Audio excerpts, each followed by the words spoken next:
کتابخانه اینترنتی آوای بوف پیشکش می کند.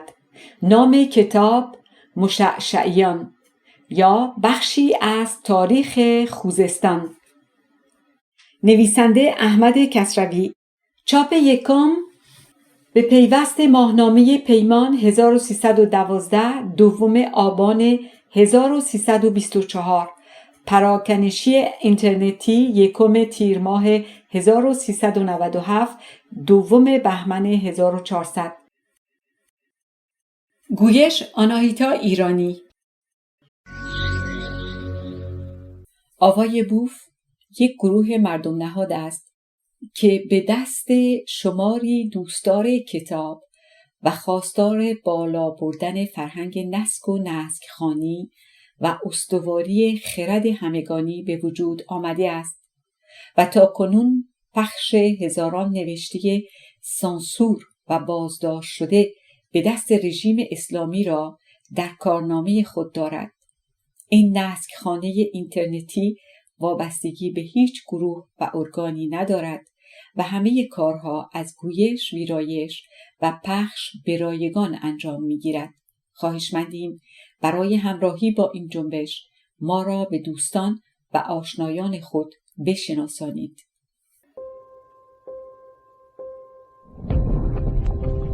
avayaboof.com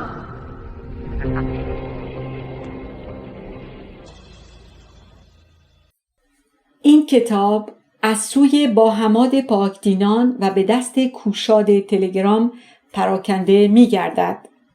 جستار داستان سید محمد مشعشع و جانشینان او، چیستان دعوای مهدیگری سید محمد و دعوای خدایی پسرش مولا علی، پیشامدهای خوزستان در زمان آنها، رودها و بندها و پلهای خوزستان. در زمستان سال 1302 به خوزستان سفر کردم و 1 سال و 3 ماه در آنجا به سر می بردم. زندگانی در این سرزمین توان فرساست، به ویژه به کسانی که بومی آنجا نیستند و به گرمای جانسوز و دیگر سختی‌های آنجا خو نگرفتند. ولی من این سختی‌ها را به خود آسان گرفته کارهای خود را می‌گذاردم و گاهی که بیکار می‌بودم در تاریخ آن سرزمین کهن به جستجو می‌پرداختم. در این زمان شیخ خزعلی خان به نام ریاست عشایر عرب رشته اختیار خوزستان را در دست داشت و با دولت که دسته سپاهیانی به شوشتر فرستاده میخواست در خوزستان نیروی خود را جایگزین گرداند، گفتگو و کشاکش میکرد. کم کم کار به لشکرکشی و جنگ کشید. پس از زد و خوردهایی دولت چیره گردیده و سپاهیان به خوزستان در آمدند و شیخ را هم به تهران آورده نشیمن دادند. آتش این فتنه اگرچه دامن مرا نیز گرفته، با همه بیگناهی از گزند و آسیب آن بی بهره نبودم. با این همه از جستجوهای تاریخی باز نایستادم و این پیش آمد مرا به آن واداشت که پیش از همه به تاریخ آن عشایر پردازم و بدانم که از کی به آنجا آمده و از چه زمانی و از چه راهی نیرومندی یافتند. در میان این جستجو ناگهان مردی را یافتم از شگفت‌ترین مردان، دروغگویی از بزرگترین دروغگویان، سید محمد مشعشع که در نیمه های قرن 9 هجری به دعوای مهدیگری برخاست و با کشتار و خونریزی این دعوای خود را پیش برده و به خوزستان دست یافته و بنیاد حکومتی گذارده و پسر او مولا علی دعوی خدایی کرده و خاندان ایشان تا چند صد سال ریاست عشایر خوزستان را داشته اند تا از ایشان به کعبیان رسیده، سپس نیز خاندان شیخ خزعل ریاست یافته‌اند. این مرا در پژوهش و جستجو پافشارتر گردانید که داستان سید محمد و فرزندان او و تاریخ کعبیان را تا شیخ خزعلخان تا آنجا که می توانستم دنبال کرده یک رشته آگاهی ها اندوختم. به ویژه پس از آنکه در بهار سال 1304 به تهران بازگشتم و نوشته ها و کتاب هایی را که در خوزستان در دسترس نداشتم به دست آوردم و از آگاهی های فراوانی که گرد کرده بودم کتابی پرداختم که چون گذشته از داستان مشعشعیان و کعبیان رخدادهای دیگر خوزستان را در مدت 5 سده در برداشت و آن را تاریخ 500 ساله خوزستان نام نهادم. ولی چیستانی در کار بود که بایستی گشاده شود. بی گشادن آن کتاب ارزشی نداشت و آن دعوی مهدیگری سید محمد و دعوای خدایی پسرش مولا علی بود. چه سید محمد مذهب اثناعشری داشته و به نام این مذهب بوده که با دیگران نبرد و کشاکش می‌کرده و چنان که می‌دانیم بنیاد مذهب اثناعشری بر زنده و ناپدید بودن مهدی پسر امام حسن عسکری است. یکی از پایه‌های آن کیش این است که او روزی پدید آمده جهان را از داد و نیکی پر خواهد ساخت. پس چه راهی بوده که سید محمد خود را مهدی خوانده و از چه راهی بوده که 12 امامیان دعوای او را پذیرفتند؟ نیز دعوای خدایی مولا علی و کارهای او که کاروان حاجیان را کشتار و تاراج کرد و در نجف بارگاه امیرالمومنین علی را ویرانه کرده، کسان او چوب محجر قبر را چون هیزم زیر اجاق سوزانیدند. آیا این سیاهکاری ها با مذهب شیعه چه سازشی داشته است؟ به ویژه در آن زمان که شیعیان تازه به جوش و خروش برخاسته و تعصب بی اندازه داشتند. ولی کو چنان کتابی؟ آنچه جستجو کردیم تنها نام کلام المهدی را به دست آوردیم که قاضی نورالله یاد کرده میگوید گفته های سید محمد را در بر داشت و آنچه در فهرست های کتابخانه های بزرگ اروپا جستجو کردیم و از کتابخانه های ایران پرسیدیم سراغ نسخه ای از آن را نگرفتیم و نومید گردیده از چاپ کتاب هم چشم پوشیدیم. 4 سال گذشت و روزی آقای مجد ضیایی کتابی به عربی در بازار خریده بودند بی آنکه بدانند آن چیست و من چون نگریستم دیدم همان کلام المهدی است و خشنود گردیدم و چون آن کتاب را برای برادر خود در زنجان شادروان حاجی میرزا ابو عبدالله مجتهد زنجانی فرستاده بودند، به خواهش من نسخه ای از آن نویسنده به تهران فرستاده گردید و بدین سان راه کار بر روی من باز شد. این کتاب از شگفت‌ترین کتاب هاست. از خواندن او نه تنها تار و پود دعوای سید محمد و دعوای پسرش را به دست آوردیم، بلکه به یک چیز ارجدار دیگری برخوردیم که از دیده تاریخ سده‌های اخیر ایران گرانبهاست. سید محمد یکی از بدآموزان بزرگی بوده که در تاریخ اسلام پیدا شده و او برای پیشرفت دعوا و حکومت خود یک رشته بدآموزی‌هایی پدید آورده که نه تنها در زمان او و فرزندانش رواج گرفته، بلکه پس از 1-2 سده که کهن و ناپدید شده بودند ناگهان از جای دیگری سر برآورده و بار دیگر مردمان را گرفتار کرده و شورش‌ها و آشوب‌ها پدید آورده است. خواستم داستان شیخ احمد احصایی و بدآموزی‌های اوست. گفته های سید محمد که در این کتاب آورده شده اگر کسی نیک نگرد و آن را با گفته های شیخ احصایی بسنجد خواهد دید شیخ چند چیز را از سید برداشته، چنان که سید نیز از باطنیان برداشته بود.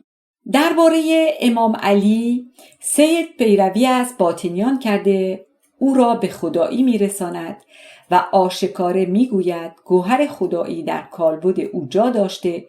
شیخ احصایی هم او را با امامان به خدایی میرساند، چیزی که هست به یک بار از مذهب شیعه پرت نشده، به این بدآموزی خود رنگ دیگری داده، با سودجویی از فلسفه یونان آن امامان را علل اربع میگرداند و از این راه خواست خود را پیش میبرد. درباره امام زمان سید محمد سخنانی میگوید که فشرده‌اش این است: گوهر امام زمانی جداست و پسر حسن عسکری جداست. گوهر امام زمانی هر زمان میتواند در کالبد کسی دیگری باشد. از روی هم رفته سخنان سید محمد پیداست که او امام زمان را مرده می‌داند و چنین میگوید که باید گوهر امام زمانی این بار در کالبد دیگر، کالبد خود او، پدید آید. شیخ احصایی همان سخنان را گرفته، او نیز امام زمان را مرده می‌شمارد و به این خواست خود پرده کشیده میگوید: اما مولای صاحب الزمان فخاف من اعداء و فر و دخل فی الاعلم الهار قلیایی. معنیش این است: اما آقای من صاحب زمان از دشمنان خود ترسیده، گریخته و به جهان هور قلیایی در رفت. پرچم نیمه ماه شماره 4، گفتار آفتاب حقایق یا دروغ رسوا. ویرایش کننده بازگشت به متن. او نیز میگوید که باید کسی دیگر به جای پسر حسن عسکری بیاید. دانسته نیست که آیا شیخ احصایی کتاب سید محمد را در دست داشته و یا از کجا به این بدآموزی‌های او نزدیک گردیده. آنچه بیگمان است آن است که یک همبستگی در میان این دو تن بوده است. دست یافتن به دلایل و سخنان سید محمد که کوتاه شده آن را به کتاب خود افزودیم، ارزش آن کتاب را بیشتر گردانید. چون داستان مشعشعیان و کعبیان را تا آن روز کسی از ایرانیان یا شرقشناسان اروپایی ننوشته بود، از این رو با همه گرفتاری ها و با آنکه از چند سال باز از این گونه چیز نویسی دور بودم، روا ندیدم که از چاپ آن کتاب خودداری نمایم. و چون در همان سال 1312 به چاپ ماهنامه پیمان آغاز می کردیم، بهتر دانستیم کتاب را همراه سال نخست آن ماهنامه چاپ کنیم و آن کار را کرده 1500 نسخه نیز فزونتر چاپ کردیم. بدین سان کتاب چاپ یافت و پس از زمانی به فروش رفته نسخه های آن پایان پذیرفت و در حالی که کسانی خواستار آن بودند. زیرا گذشته از تاریخ خوزستان و داستان خزعلی، چون در این چند سال که ما از کیشها سخن رانده، بارها نام سید محمد مشعشع و بدآموزی های او را برده ایم، کسانی می‌خواستند که او را نیک بشناسند و از بدآموزی هایش آگاه گردند.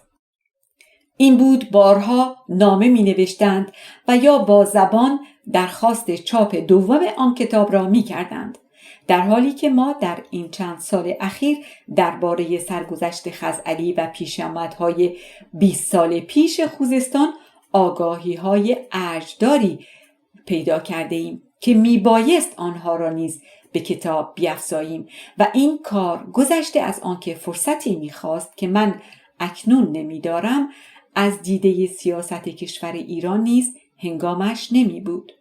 از این رو در برابر درخواست هایی که میشد، بهتر دانستم آن کتاب را به 2 بخش گردانیده، بخش مشعشعیان را که داستان سید محمد و جانشینان او را با پیشامدهای خوزستان در زمان آنها و همچنان دعواها و بدآموزی‌های سید محمد را در بر می‌دارد جداگانه به چاپ رسانیم.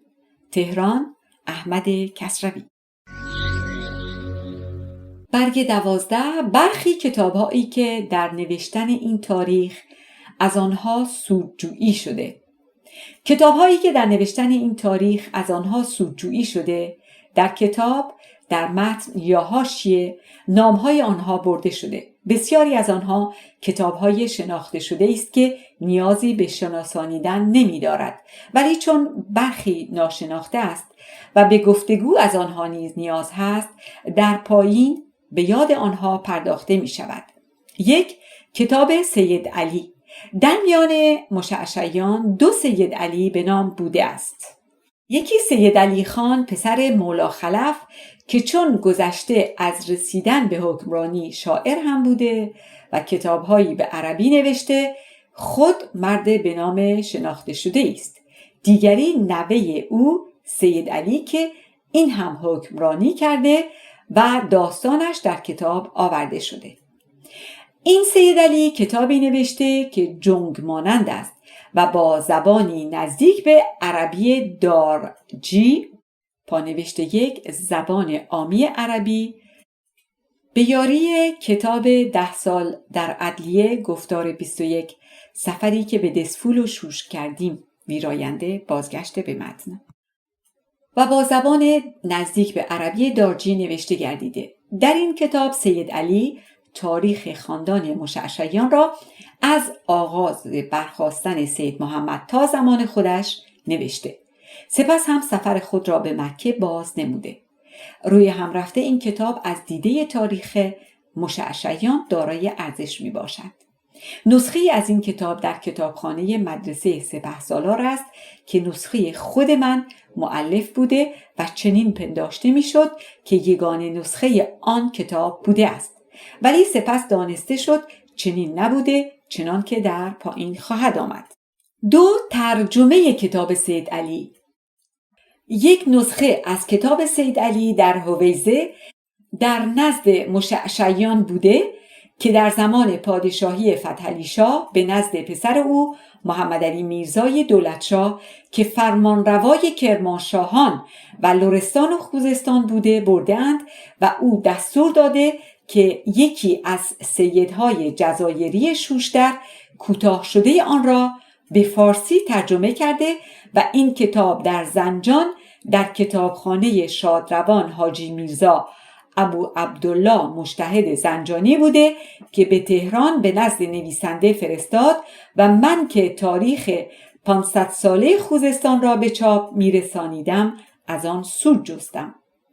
از داستان سید مبارک تا داستان والیگری نخست سید علی هر کجا که کتاب سید علی گفته شده این ترجمه است. 3. مسوده های جواهری.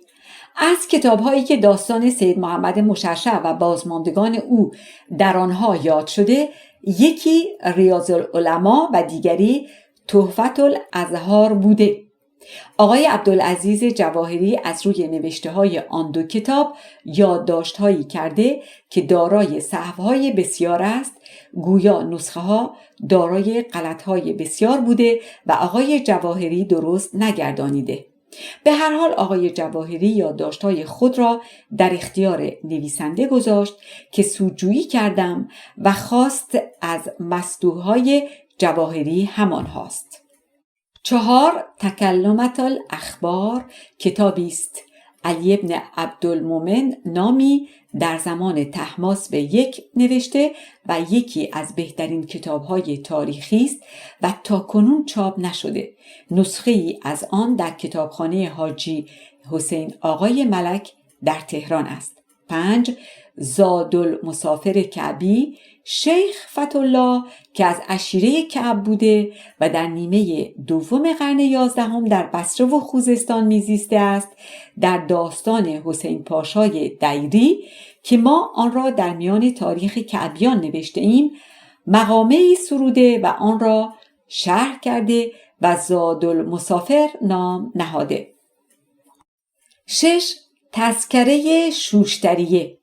سید عبدالله جزایری نوه سید نعمت الله جزایری کتابی درباره پیشامدهای شوشتر و خوزستان نوشته که جنگ مانند است و به هر حال از کتابهای سودمند می باشد. این کتاب در هندوستان به چاپ رسیده. 7. عبرتنامه. یک جهانگرد اروپایی که در زمان شاه سلطان حسین صفوی به ایران آمده و 26 سال در ایران زیسته و داستان تاخت افغان را به اصفهان با دیده کتابی در آن باره با زبان لاتین نوشته که یکی از ترک‌های استانبول آن را به ترکی ترجمه و عبرتنامه نامیده است. عبدالرزاق دنبلی همین کتاب را به فارسی ترجمه کرده که نسخه ای از ترجمه او در کتابخانه مدرسه سپهسالار است. سنی‌الدوله نیز نوشته های آن را در جلد دوم منتظم ناصری آورده است. 8. سفرنامه بهاندوبود یکی از کارکنان سفارت روس در تهران بوده که در زمان محمدشاه سفری به فارس و خوزستان کرده و سفرنامه او با زبان انگلیسی در 2 جلد به چاپ رسیده است. کلمان آگوستوس گرگوری پتر لویس بهاندوبود در سال 1840 میلادی پس از کشته شدن گریبایدوف گردشی در جنوب و غرب ایران کرد و از تهران به استخر و از آنجا به شوشتر آمده و از راه بروجرد به تهران برگشته و سفرنامه‌ای در 2 جلد پرداخته و به نام Travels in Luristan and Arabistan در سال 1845 به چاپ رسانیده ویرایش کرد. برگ 15 درباره ویرایش. کتاب تاریخ 500 ساله خوزستان که در سال نخست ماهنامه پیمان همراه آن تکه تکه بیرون آمد بین 1312 تا 13 تا زنده بودن نویسنده به همان حال ماند و چنان که نویسنده در پیشگفتار شرح داده با آنکه خواهان بسیار داشت بار دیگر چاپ نشد، ولی بخش یکم آنکه درباره خاندان مشعشع بود با آگاهی‌های تازه‌ای که در آن سالها به دست آمده بود و همچنین با اندک تغییرات خرد دیگر به رویه کتابی به نام مشعشعیان چاپ شد. پس از کشته شدن احمد کسروی در سال 1324 با حماد آزادگان یا هموران او به علتی که در پیشگفتار آمده دلبستگی به چاپ کتاب تاریخ 500 ساله خوزستان نداشتند. بیش از همه کوشش ایشان بر چاپ کتاب‌های نبرد با گمراهی‌ها بوده که آن هم به سد سانسور برمیخورد. این است کتاب مشعشعیان در این سالهای دراز بار دیگر به دست ایشان چاپ نشده. بدین سان این 2 کتاب به دست ناشران بیگانه افتاد که بیشترشان از چاپ این کتابها جز سود خود را نمی جستند. در نتیجه کتابهایی که میبایست با دلسوزی و صرف وقت غلطگیری و ویرایش می شدند تا بهتر گردند به وارانه پرغلطتر چاپ شدند. چنین می نماید که هر ناشری به جای آنکه از روی اصل کتاب به چاپ بهتری برخیزد گویا از نسخه غلطگیری نشدهش سود جسته و آن را با غلطهای بیشتری و از آن هم بدتر با دستبردهایی چاپ می کرده. برای مثال چون در کتاب بارها نامهای امامان شیعی می رود، یکی از ناشران در آخر نامهاشان حرف عین را از خود افزوده بود.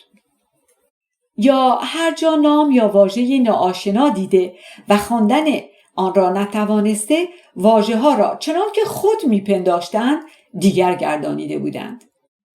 این حال تا بدانجا بود که ما در پی پراکنش یک نسخه ویراییده شده پاکیزه‌ای از این کتاب ها بوده و می کوشیدیم کتاب کم غلط یا بی غلطی بیابیم. هر نسخه ای که به دستمان افتاد آن را پر غلطتر یافتیم و به راستی خود را در برابر گرفتاری دیدیم. مثلا یکی از آنها را که دست کم 2 بار در سال 62 و 64 چاپ شده. چون از دیده گذرانیدیم به راستی از آن همه غلط و سهو در شگفت شده افسوس‌ها خوردیم. این حال همچنان بود و ما دیر زمانی جستجوی نسخه اصلی کتاب می کردیم تا بتوانیم آن را برای نخستین بار بویراییم. پس از دست پیدا کردن به آن و به کار بستن آزمودگی هایی که در کار ویرایش کتاب های کسروی در سالهای گذشته یافته ایم، به بیرون آوردن یک نسخه آراسته و پیرایسته از کتاب کوشیدیم. تیر ماه 1397. بخش یکم، 70 سال استقلال. 1. سید محمد مشعشع و آغاز کار او. از آغاز کار سید محمد آگاهی مفصلی که در دست هست شرحی است که یکی از مؤلفان عراق در کتاب خود به نام التاریخ القیاسی نوشته بود و سید علی مشعشعی در کتاب خود همه آن را شرح آورده. قاضی نورالله نیز در مجالس المؤمنین خلاصه آن را از عربی به فارسی ترجمه کرده. به نوشته مؤلف عراقی، سید محمد چون به 17 سالگی رسید از پدر خود سید فلاح دستور گرفت که از واسط که از زادگاه و نشیمنگاه بوده به حله رفته در مدرسه شیخ احمد ابن فهد به درس پردازد. پانوشت 1. واسط شهری بوده که به فرمان حجاج ابن یوسف بر روی بستر کهن رود دجله ساخته اند. پس از آنکه بستر دجله دیگر گردیده در سده 10 هجری مردم شهر را گذارده به جاهای دیگری رفتند و شهر رو به ویرانی گذارده. بازمانده آن در 60 کیلومتری جنوب شرقی شهر کوت کنونی کرسی استان واسط نهاده است ویراینده. پانوشت 2. حله شهر شناخته شده‌ای در 90 کیلومتری جنوب بغداد ویراینده. بازگشت به متن. در آن زمان کیش شیعی رواج بسیار گرفته و روز به روز به رونق آن می افزود و شیخ از علمای معروف شیعه بوده که در حله مدرسه داشت و شاگردان بسیاری بر سر درس او حاضر می شدند. پانوشت 3. یکی از شاگردان به نام شیخ احمد سید محمد نوربخش است که او نیز در ترکستان دعوای مهدیگری کرده ولی کار او پیش نرفت. داستان او را قاضی نورالله نوشته. بازگشت به متن. سید محمد سالها در مدرسه شیخ احمد میزیست و برخی نوشتند که شیخ مادر او را به زنی داشت. از مسوده های جواهری. بازگشت به متن. در این میان گاهی سید محمد بر زبان میرانده که من مهدی موعودم و بیرون خواهم آمد. این سخنان چون به گوش شیخ احمد رسید به سید محمد برآشفت و او را نکوهش کرد، ولی سید محمد دنبال کار خود را داشت و در مسجد آدینه کوفه 1 سال به اعتکاف نشسته همیشه گریه نمود و چون از علت آن گریه میپرسیدند میگفت به آن کسانی میگریم که به دست من کشته خواهند شد. سپس سید محمد به واسط بازگشته در آنجا نیز گاهی سخن از مهدیگری رانده و به خویشان و کسان خود وعده میداد که برخاسته و سراسر جهان را خواهم گشاد و شهرها و کشورها را به کسان خود تقسیم میکرد. چون این سخنان دوباره به گوش شیخ احمد رسید، حکم به کفر سید محمد نموده به یکی از امرای واسط نوشت که او را بکشد. آن امیر سید محمد را دستگیر کرده خواست بکشد. سید قرآن را در آورده سوگند یاد کرد که من سید سنی صوفیم و از این جهت است که شیعیان با من دشمنی می‌ورزند و با این سوگند دروغ جان خود را آزاد ساخت. پس از آن سید محمد در واسط نمانده در سال 815 خورشیدی به جایی که کسید نام داشت از نزدیکی های واسط رفته میان اعراب نشیمن گزید و در آنجا دعوای مهدیگری آشکار ساخت و چون کارهای شگفتی می نمود، از جمله آنکه ذکری مشتمل به نام علی ساخته به پیروان خود یاد میداد که چون چند بار می‌خواندند حالی پیدا می‌کردند که درون آتش رفته گزند از آتش نمی‌دیدند. پانوشت 1. این کار مشعشعیان شناخته است که به زبان شاعران نیز افتاده. سید جعفر حلی میگوید مشعشع الخد کم دبد اقارب به وجنتیه و کم سابت افائیه قد اوقد النار فی قلبی و هل به ان المشعشع نار لیس توزیه. و دسته‌ای شمشیر را به زمین تکیه داده شکم خود را بر روی آن میانداختند و شمشیر به شکم آنان فرو نمیرفت. این شگفتکاری ها مایه کار او بود و عشایر بسیاری به او بگرویدند. در آن نزدیکی ها 3 شاخه از دجله به نامهای سبق، نازور و قاذری جدا کرده بودند که عشایری در کنار آنها زندگی داشتند. همه این عشایر پیروی سید محمد را پذیرفتند و او به پشتیبانی ایشان بنیاد کار خود را گذاشت. خود مشعشع در گفتاری که در کلام المهد آورده شده درباره آغاز کار خود و گزندهایی که دیده چنین میگوید: کیست که آزمایش خدا را بیش از این سید دیده باشد؟ 15 سال گذشت که مردم او را نفرین فرستاده و دشنام می‌دادند و فرمان کشتن او را می‌دادند و از شهری به شهری می‌گریخت. زمینی نماند که گنجایش او کند و ناگزیر به کوهستان بگریخت.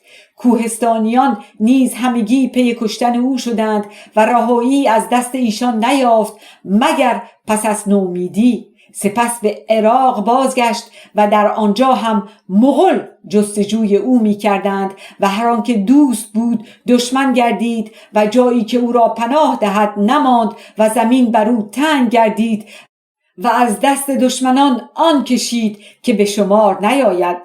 پانوشت 2. خواستش از مغول در این گفته ها کسان عبدالله سلطان نوه شاهرخ میرزا است که والی فارس بوده و واسط و جنوب عراق به دست کسان او بود.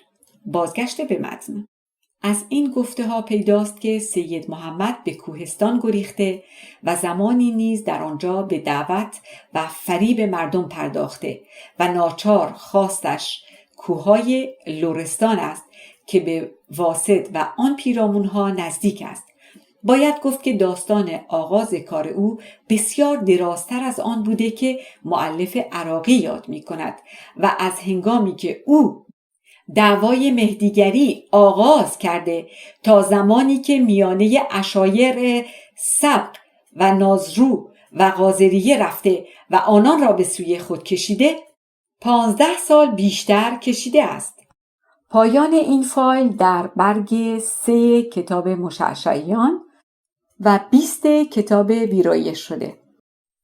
کتابخانه اینترنتی آوای بوف پیشکش می کند.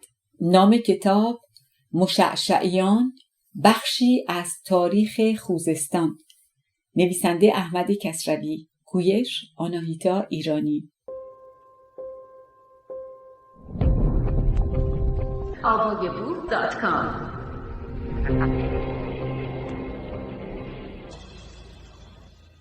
فایل 2 برگ 4.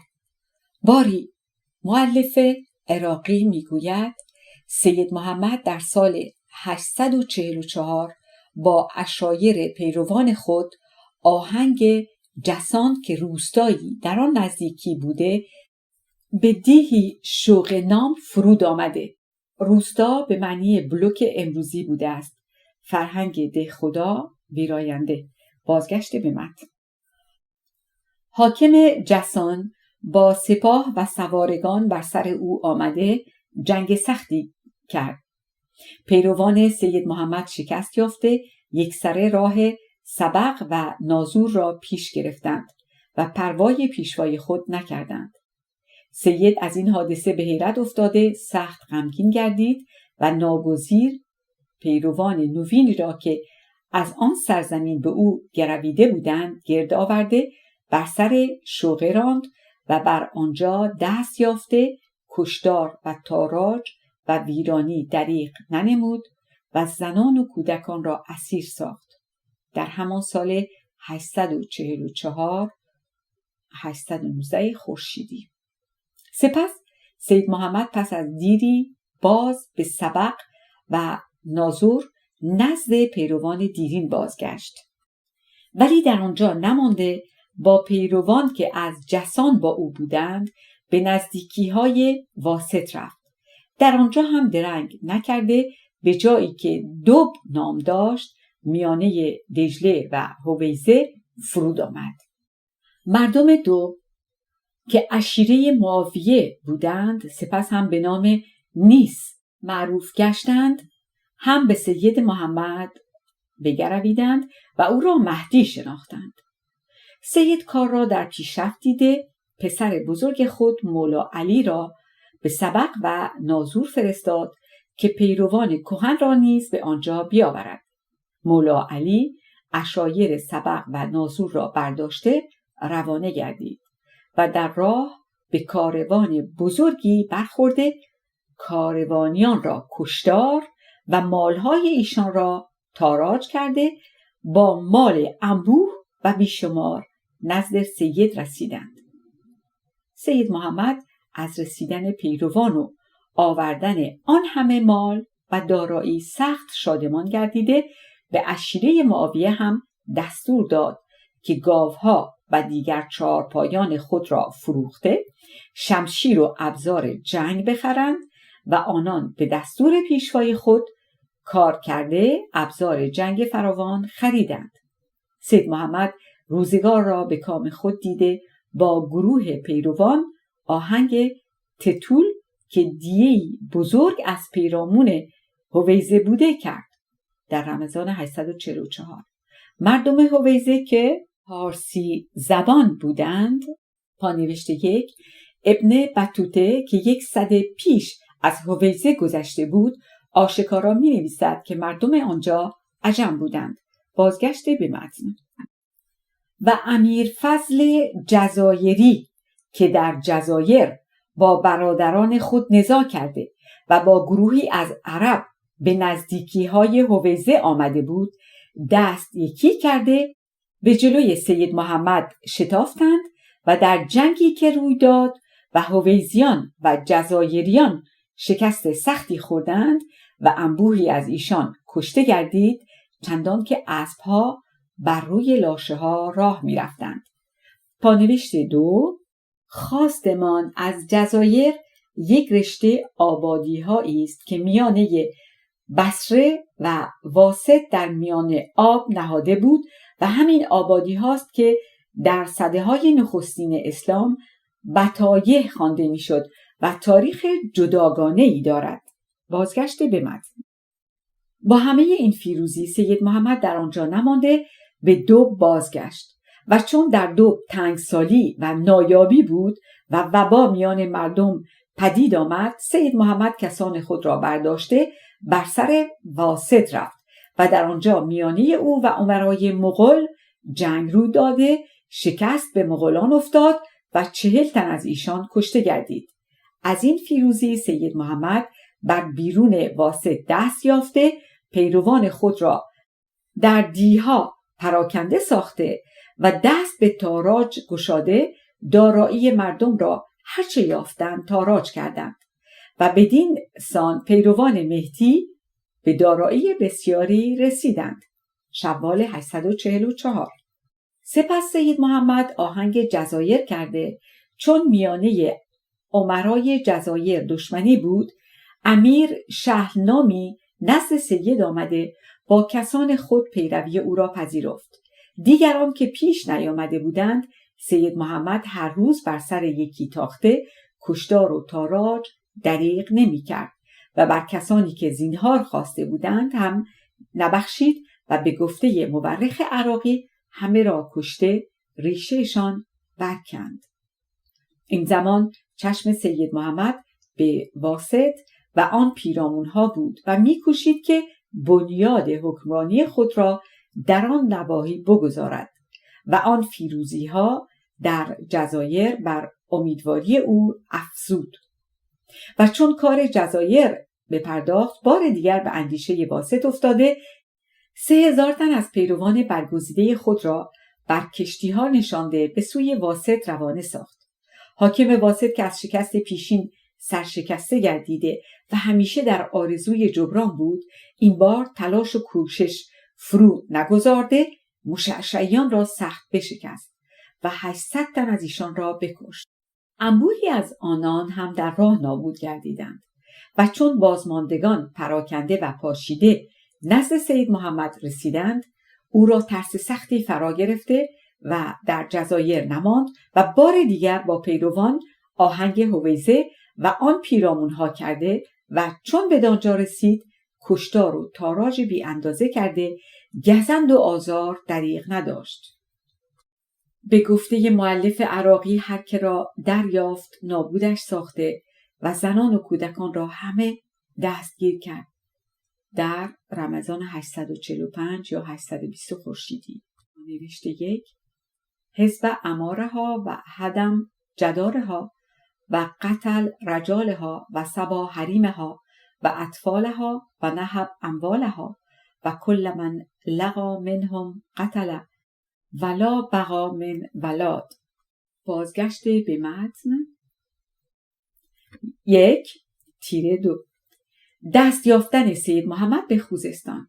در این زمان که سید محمد به دعوی مهدیگری برخاسته و میانه واسط و هویزه جایی می جست که بنیاد فرمان روایی گذارد و بدین سان مردم بیگناه را کشتار و تاراج می کرد، کشور ایران حال آشفته‌ای داشت. پادشاه ایران و ترکستان شاهرخ میرزا پسر تیمور لنگ بود که هرات را نشیمن گرفته و عراق عجم و آذربایجان را به جهانشاه قرقوینلو سپرده و فارس و خوزستان را نیز به نوه خود عبدالله سلطان بخشیده بود. عبدالله هم در شیراز نشیمن گرفته و خوزستان را به شیخ ابوالخیر جزری که در تاریخ تیمور نامش شناخته شده است داده بود که او هم به نوبت خود در شوشتر جای گرفته و هویزه و آن پیرامونها را به پسر خود شیخ جلال سپرده بود. این میرزا اسپند همان است که چون شیعی متعصب بود به پیروی سلطان محمد خدابنده پادشاه به نام مغول که علامه هلی را از هله به سلطانیه آورده و میانه او و علمای سنی گفتگو برانگیخته بود، این نیز شیخ احمد ابن فهد را از هله به بغداد خوانده او را به گفتگو با سنیان برانگیخت.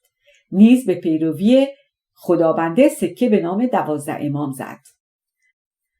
در این زمان کیش شیعه جنبشی کرده و در ایران و عراق عرب و این پیرامونها روز به روز رونق و نیرو می‌یافت و این خود یکی از جهت‌های پیشرفت کار سید محمد گردید.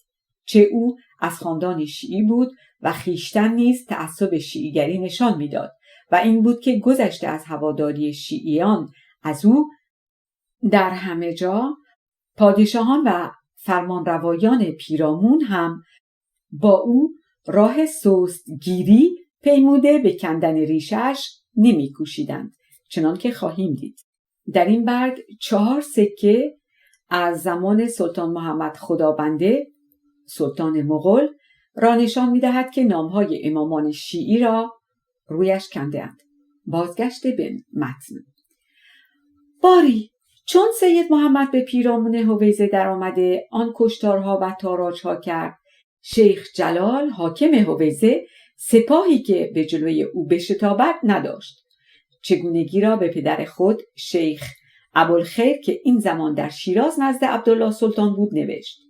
شیخ ابوالخیر هم چگونگی را به عبدالله باز گفت. عبدالله سپاهی به سرکردگی امیر خدا قلی نامی به هویزه فرستاد. شیخ ابوالخیر نیز که به شوشتر بازگشته بود لشکری از شوشتر و دسفول و دورق، فلاحیه یا شادگان امروزی. بازگشت به متن. گرد آورده او نیز آهنگ هویزه کرد. 1 ماه 2 سپاه در برابر یکدیگر نشسته دست به جنگ نگشادند. سید محمد از انبوهی سپاه دشمن اندیشه داشته و پی تدبیری میگشت. در این میان ابوالخیر چند تن از بزرگان هویزه را بیگناه بکشت و مردم هویزه از او رنجیدند. مششع این پیشامد را غنیمت شمرده در نهان با هویزیان سازش ها کرده و چون مردم او بسیار اندک بودند زنان را دستور داد که جامه مردان پوشیده و عمامه به سر گذارده در پشت سر مردان ایستادند و چون جنگ آغاز گردید مششیان به یک بار حمله بردند و مولا علی که از جنگجویان نامی بود در این روز دلیری بسیار نمود. شیخ ابوالخیر و امیر خداقلی در خود تاب ایستادن ندیده بگریختند و سپاه ایشان شکست خورده گروهی نابود گردیده گروهی پراکنده شدند. مششیان از دنبال ایشان تاخته هر که را یافتند نابود ساختند. سید محمد به هویزه تاخته گرد آنجا را فرا گرفت. پانوشت 1 برگه 8 قاضی نورالله می نویسد هویزه را گرد فرو گرفت، ولی سید علی آشکارا نوشته که هویزه را گرفته به استواری آنجا کوشید. بازگشت به متن. این خبر در بغداد به میرزا اسپند رسیده با سپاهی آهنگ هویزه و جنگ با سید محمد کرد و چون به واسط رسید 2 تن از بزرگان هویزه که به آنجا گریخته بودند پیش او آمده ستمکاری های مشعشعیان را باز گفتند و از او یاری خواستند. میرزا اسپند گروهی از سپاه خود را همراه آن 2 تن گردانیده روانه هویزه ساخت. خیشتن نیز از دنبال آنان راه برگرفت. این زمان شیخ ابوالخیر نیز سپاهی گرد آورده دوباره آهنگ جنگ مشعشعیان را داشت، ولی چون آمدن میرزا اسپند را دانست به شوشتر بازگشت. سپاهیان میرزا اسپند به نزدیکی هویزه رسیده با دسته پیشرو لشکر مشعشع جنگ سختی کردند و آنان را بشکستند. سید محمد این خبر شنیده از کنار هویزه برخاست و در جایی به نام طویله نشیمن گزید. میرزا اسپند به هویزه در آمده در دژ آنجا فرود آمد. سپس بر سر سید محمد رفته انبوهی از کسان او را بکشت و به هویزه بازگشت. سید محمد چنان که عادت او بود که در این گونه حالها فروتنی می نمود نامه‌ای به میرزا اسپند نوشته فروتنی ها کرد و مال و کالای بسیاری که از شیخ ابوالخیر به دست آورده بود به نام هدیه نزد میرزا فرستاده از او درخواست مهر و نوازش کرد. میرزا اسپند فریب آن نامه و هدیه را خورده به سید محمد ترکشی و کمانی و شمشیری فرستاد و کشتی‌های برنج را روانه کرد و هویزه را به او بازگذاشته با گروهی از بومیان هویزه که از گزند مشعشعیان ایمن نبودند و ناچار از کوچ بودند از راه بصره روانه عراق گردید. سید محمد به هویزه در آمده به آن شهر دست یافت و به پاداش نوازش‌های میرزا اسپند کسان او را که در هویزه مانده بود تاراج کرد و پیروان او کشتی‌های میرزا اسپند را که پر از رخت و خوردنی و از بصره به واسط فرستاده بود غارت کردند و هر کس را که در آن کشتی‌ها یافتند بکشتند. میرزا اسپند در بصره این خبر را شنیده از آنجا بیرون رفت و روانه بغداد گردید. پس از دیری سید محمد بار دیگر آهنگ واسط کرده و در دژ بندوان را که میرزا اسپند بنیاد نهاده بود گرد فرو گرفت و 3 روز در آنجا بود و کاری نساخته بازگشت. در این میان بیشتر اعراب آن پیرامونها از عباده و بنی لیث و بنی حتیت و بنی سد و بنی اسد و دیگران به او پیوستند و پیروی او را پذیرفتند و او را شکوه و نیرو بس فراوان گردیده لشکر بر سر بصره برد، ولی در آنجا نیز کاری نساخته رماهیه را از آن خود ساخت و دزدی در آنجا بنیاد گذاشت و بار دیگر به هویزه بازگشت. برگ 9 1-3 سیاهکاری های مولا علی پسر سید محمد. بدین سان سید محمد بنیاد فرمانروایی گذارده به آرزویی که داشت و خون بیگناهان در راه آن میریخت دست یافت.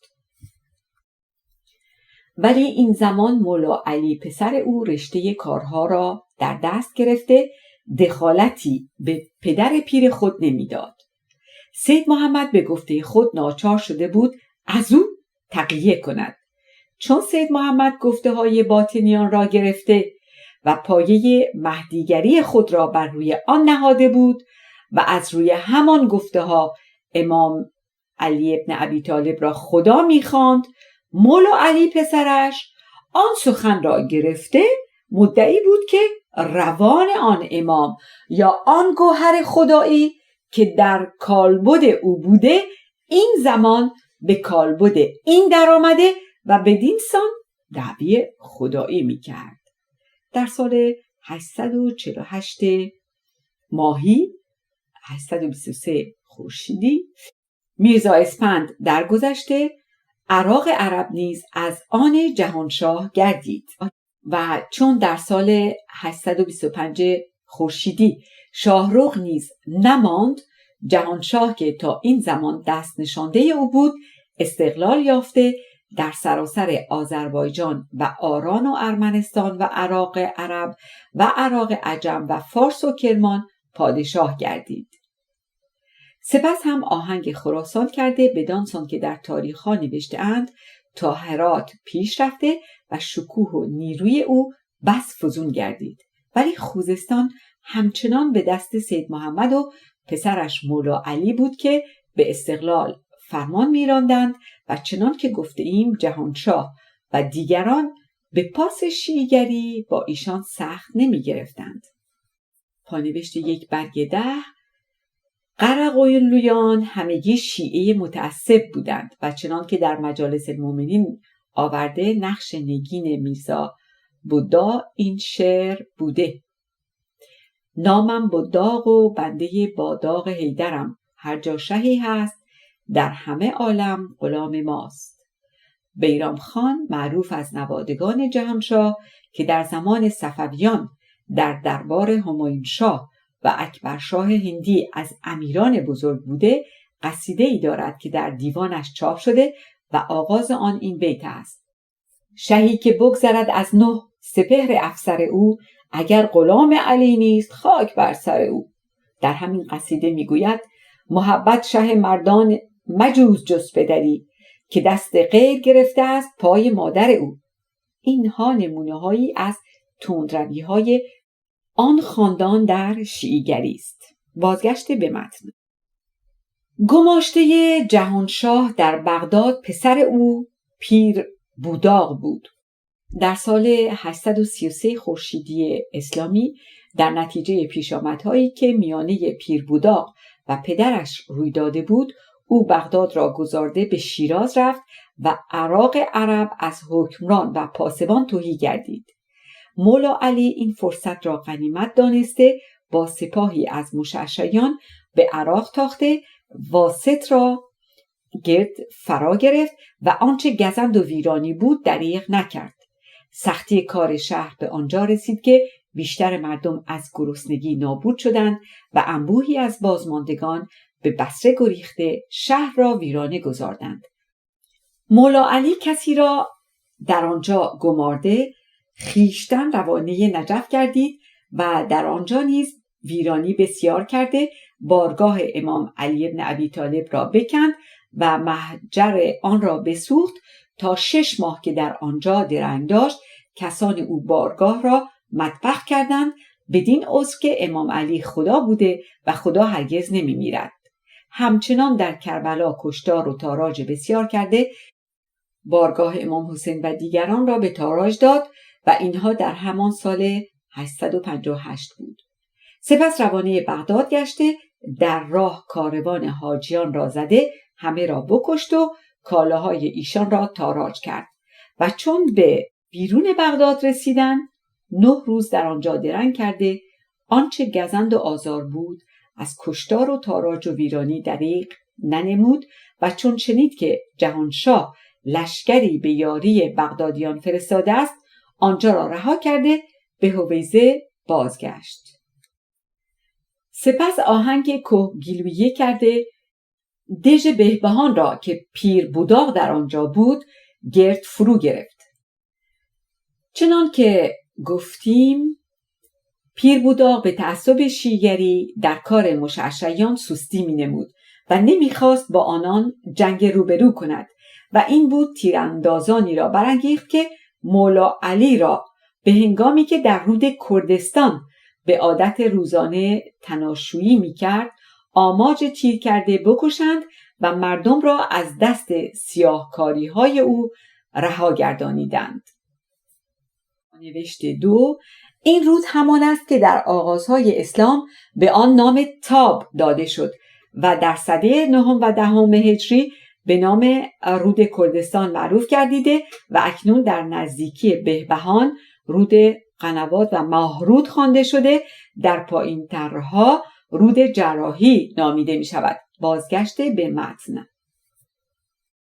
سید محمد نیز آسوده شده و دوباره رشته حکمرانی را به دست گرفت و این در سال 836 هجری خورشیدی بود. از مجالس المومنین و مسوده های جواهری بازگشت به متن. برگ 12 1-4 دعواهای سید محمد. در اینجا باید از دعواهای سید محمد و از کیش او و پیروانش گفتگو داریم. چنان که گفتیم دعوای سید محمد مهدیگری بود و این دعوا از او یکی از شگفتی هاست.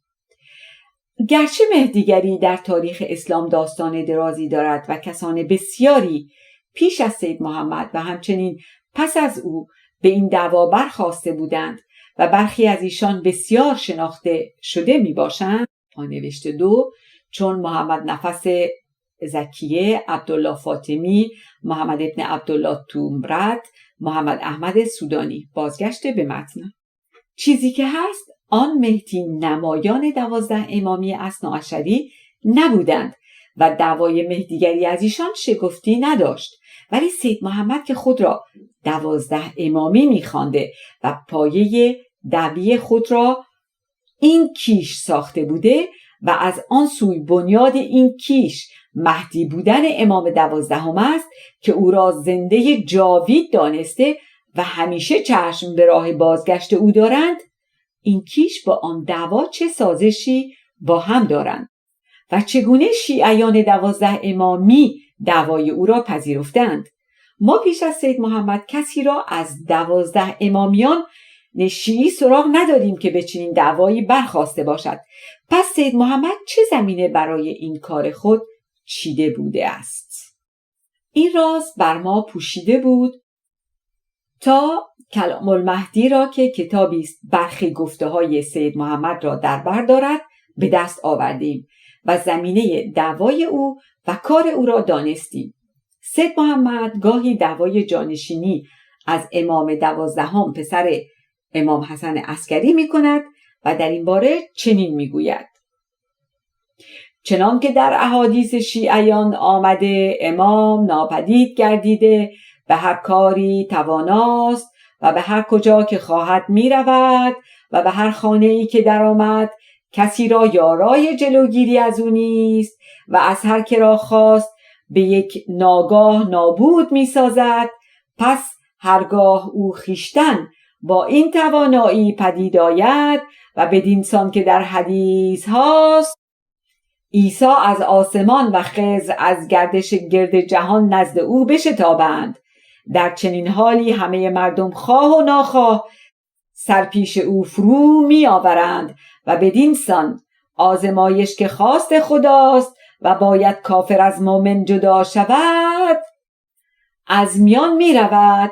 پس باید دیگری که توانایی نداشته باشد به جای او پدید آید تا پای آزمایش به میان آمده آنان که در سرشت خود ایمان دارند گردن به دعوی او گذارند و آنان که سرشتشان از کفر است او را نپذیرفته از در دشمنی درآیند و بدین سان کافر از مؤمن شناخته شود. چنان که پیغمبر اسلام نیز تنها و بی کس برخاست و کار زبونی و بی کسی او به جایی کشید که از ترس جان پناه به غاری برد و در سایه این ناتوانی و بی کسی او بود که آزمایش انجام یافته مؤمن از کافر باز شناخته شدند. میگوید مگر مهدی گرانمایه تر از پیغمبر است که آن بی کس و ناتوان برخاست و این با توانایی فراوان پدید آید. این عنوانی است که سید محمد در برابر زورمندان و کسانی که از ایشان ترس داشته یا در برابر کسان دانا و هوشیار پیش می‌کشد، ولی در برابر دیگران دعوا را تغییر داده آشکارا میگوید که او خود مهدی است. نه تنها مهدی بلکه همه امامان و پیغمبر اوست و برای این دعوا زمینه‌هایی میچیند که خواهیم دید. در کلام المهدی نامه‌هایی از سید محمد هست به نام امیر پیرقلی غلام پیر بوداق که در سال 864 او را به حکمرانی بغداد فرستاد و در یکی از آنها که گویا در همان سال 864 نوشته شده چنین میگوید: نزد امیر پیرقلی باز می نمایم اندوه خود را که به چند جهت از اندوه همه پیغمبران بیشتر است. یکی آن که من مردی هستم علوی از مردم این زمان و نزد شیعیان از علی تا مهدی 12 امام است که نخستین ایشان علی و انجامین مهدی پسر حسن عسکری است. تا امسال 67 سال است که او پنهان و ناپدید می باشد. من ای امیر مرد ناتوانیم و بنده و چاکر آن امام می باشم، نه من و نه کس دیگری نسبتی به آن امام نداریم و او والاتر از آن است که کسی از مردم این زمان با وی نسبتی پیدا کند. چیزی که هست من در زمان ناپدیدی آن امام جانشین او هستم، زیرا این زمان هنگام آزمایش است نه هنگام ظهور.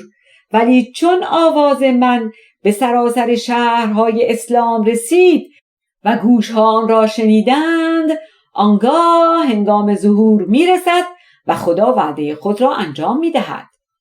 به دنبال این سخن دلیل هایی که گفتیم در این باره دارد یاد کرده، سپس میگوید: عقیده همه شیعیان این است که امام ناپدید چندان توانایی دارد که چون در روزهای مبارک آهنگ زیارت قبرهای پیغمبر و امامان می کند و به بارگاه یکی از ایشان در می آید، کسی را یارای جلوگیری از او نیست، بلکه اگر او بخواهد همچون عزرائیل می تواند هر کس را به یک دم نابود و بیجان گرداند.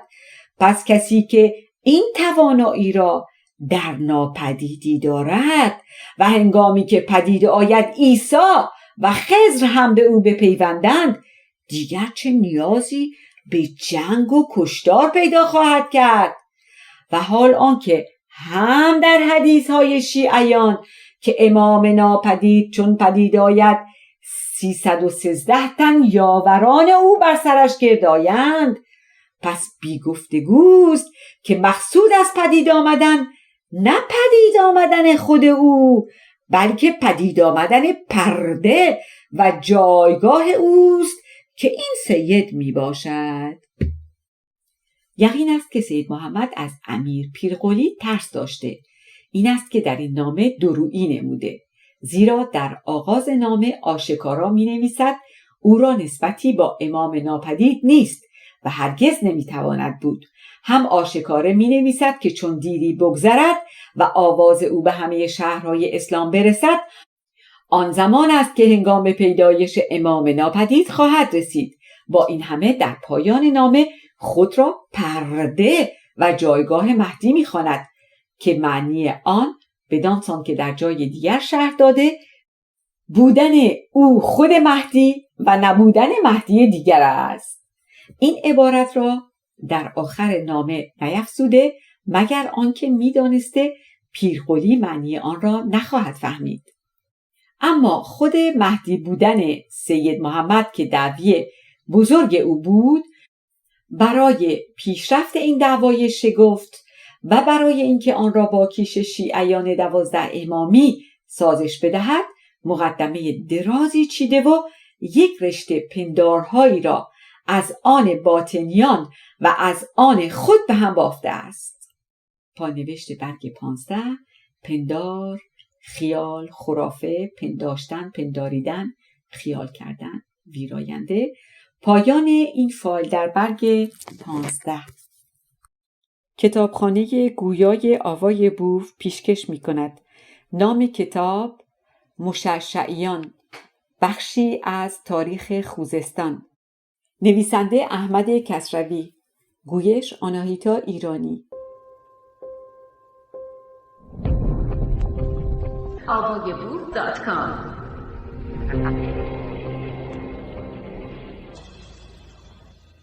فایل 3 برگ 15. نخست میگوید پیغمبر و 12 امام که به چشم مردم مرده یا کشته شدند، آیا ایشان با دیگر آدمیان یا با جانوران و 4 پایان یکسان هستند که چون مردند یا کشته شدند نابود شوند؟ هم خودش پاسخ این پرسش را داده میگوید پیغمبر و امامان هرگز نابود نمی شوند و مرگ ایشان نیست مگر ناپدید شدن از چشم مردمان و رفتن از این جهان پدیدار به آن جهان ناپدیدار، چنان که عیسی را که جهودان کشتند و سر او را به مصر فرستادند، خدا در قرآن آشکارا می فرماید که او را نکشتند بلکه خدا او را به آسمان برده است. پس از اینجا حال پیغمبر و 11 امام با امام 12 هم یکیست، چه اگر این از دیده مردم ناپدید شده و زنده است، آنان هم ناپدید شدند و زنده اند. پس چگونه است که این امام دوباره به جهان باز گردد و آنان دیگر باز نگردند؟ آیا چنین کار بی جهتی از خدا رواست؟ آیا این کار فزونی دادن به چیزی که فزونی ندارد شمرده نخواهد شد که از خدا شایسته نیست؟ پس نخواهد بود مگر اینکه کسی دیگری به نام پرده یا جایگاه از جانب امام 12 پدید آید. برگ 15 1-5. علی‌اللهیگری سید محمد. یکی از عقاید زشتی که سید محمد و پیروان او داشتند علی اللهیگری یا خدا شناختن امام علی بوده. در کلام المهدی در این باره سخن بسیار است. چنین پیداست که او در این عقیده پافشاری نشان می‌داده و به رواج آن بسیار می‌کوشیده. بخشی از روی هم رفته گفته‌هایش را در اینجا می‌آوریم. میگوید گوهر خدایی در کالبد علی نهان است. این کالبد که عنوان امامت داشت، زبان و چشم و دست و روی آن گوهر خدایی بود. خواستهای او را باز می نمود. خدا فرمان این کالبد را هم به مردم واجب ساخته بود، چنان که فرمان آن گوهر نهان شده در او واجب بود. میگوید این برای آن بود که خدا با صورت ناتوانی پدیدار گردد تا دانسته شود که چه کسانی او را میشناسند و گردن میگذارند و چه کسانی نمیشناسند و گردن میپیچند. بدین سان آزمایشی به میان آید. میگوید چنان که سنی ها او را نشناختند و با زور از او بیعت برای ابوبکر گرفتند، شیعیان اثنا عشر نیز او را تنها به امامت شناختند و گوهر نهان شده در او را ندانستند. میگوید هر که این را نپذیرد ناصبی است. پانوشت برگ 16.1 شیعیان دشمن علی ابن ابی طالب را ناصبی گفتند. ویراینده بازگشت به متن. و در چیرگی آینده کشته خواهد گردید. میگوید 12 امامیان نیز گمراهند و از آنها نیز بازخواست خواهد رفت و آن باوری که به امامت کالبد داشتند سودی به ایشان نخواهد داد. میگوید این حقیقت یا این راز اگر در زمان خودشان به بیرون می افتاد همه می پذیرفتند، چه آنها در پیش مردم جایگاهی داشتند می بایست پوشیده بماند تا این مهدی برخیزد و آن راز را به بیرون آورد و آزمایشی از مردم کرده شود. کسانی که این را نمی پذیرند دشمنان خدایند. سپس ایرادی به یادش افتاده میگوید اگر کسی بگوید در حالی که این راز پوشیده بوده و شناختن آن بایستی یا از راه الهام و وحی باشد یا کسی هوش و فهم بسیار به کار برد، با این حال چه سزاست که از مردم درباره نشناختن آن بازخواست رود؟ و به این ایراد هم پاسخ داده میگوید همین سخن را درباره 12 امام توان گفت، زیرا آنها که بیگمان امامند در قرآن هیچ نامی از آنها برده نشده که اگر برده شده بود کسی درباره آنها اختلاف نمی کرد. پس پیداست که خواست خدا آزمایش مردم بوده. در اینجا نیز همان حالت است. بدین سان عذر بدتر از گناه می آورد. سید محمد در اینجا نیز داستان پرده یا جایگاه را پیش کشیده و بارها آن را یاد کرده. فشرده سخنانش این است که هر چیزی در جهان یک بود یا گوهر دارد و یک پرده یا جایگاه. آن بود یا گوهر همیشه هست و هیچگاه دیگر نمی شود، ولی پرده یا جایگاه هر زمان دیگر می شود. مثلا جبرائیل آن فرشته به نام آسمانی یک بود دارد که همیشه هست، ولی پرده آن دیگر می شود، چنان که به نزد پیغمبر گاهی به صورت دحیه کلبی می آمد.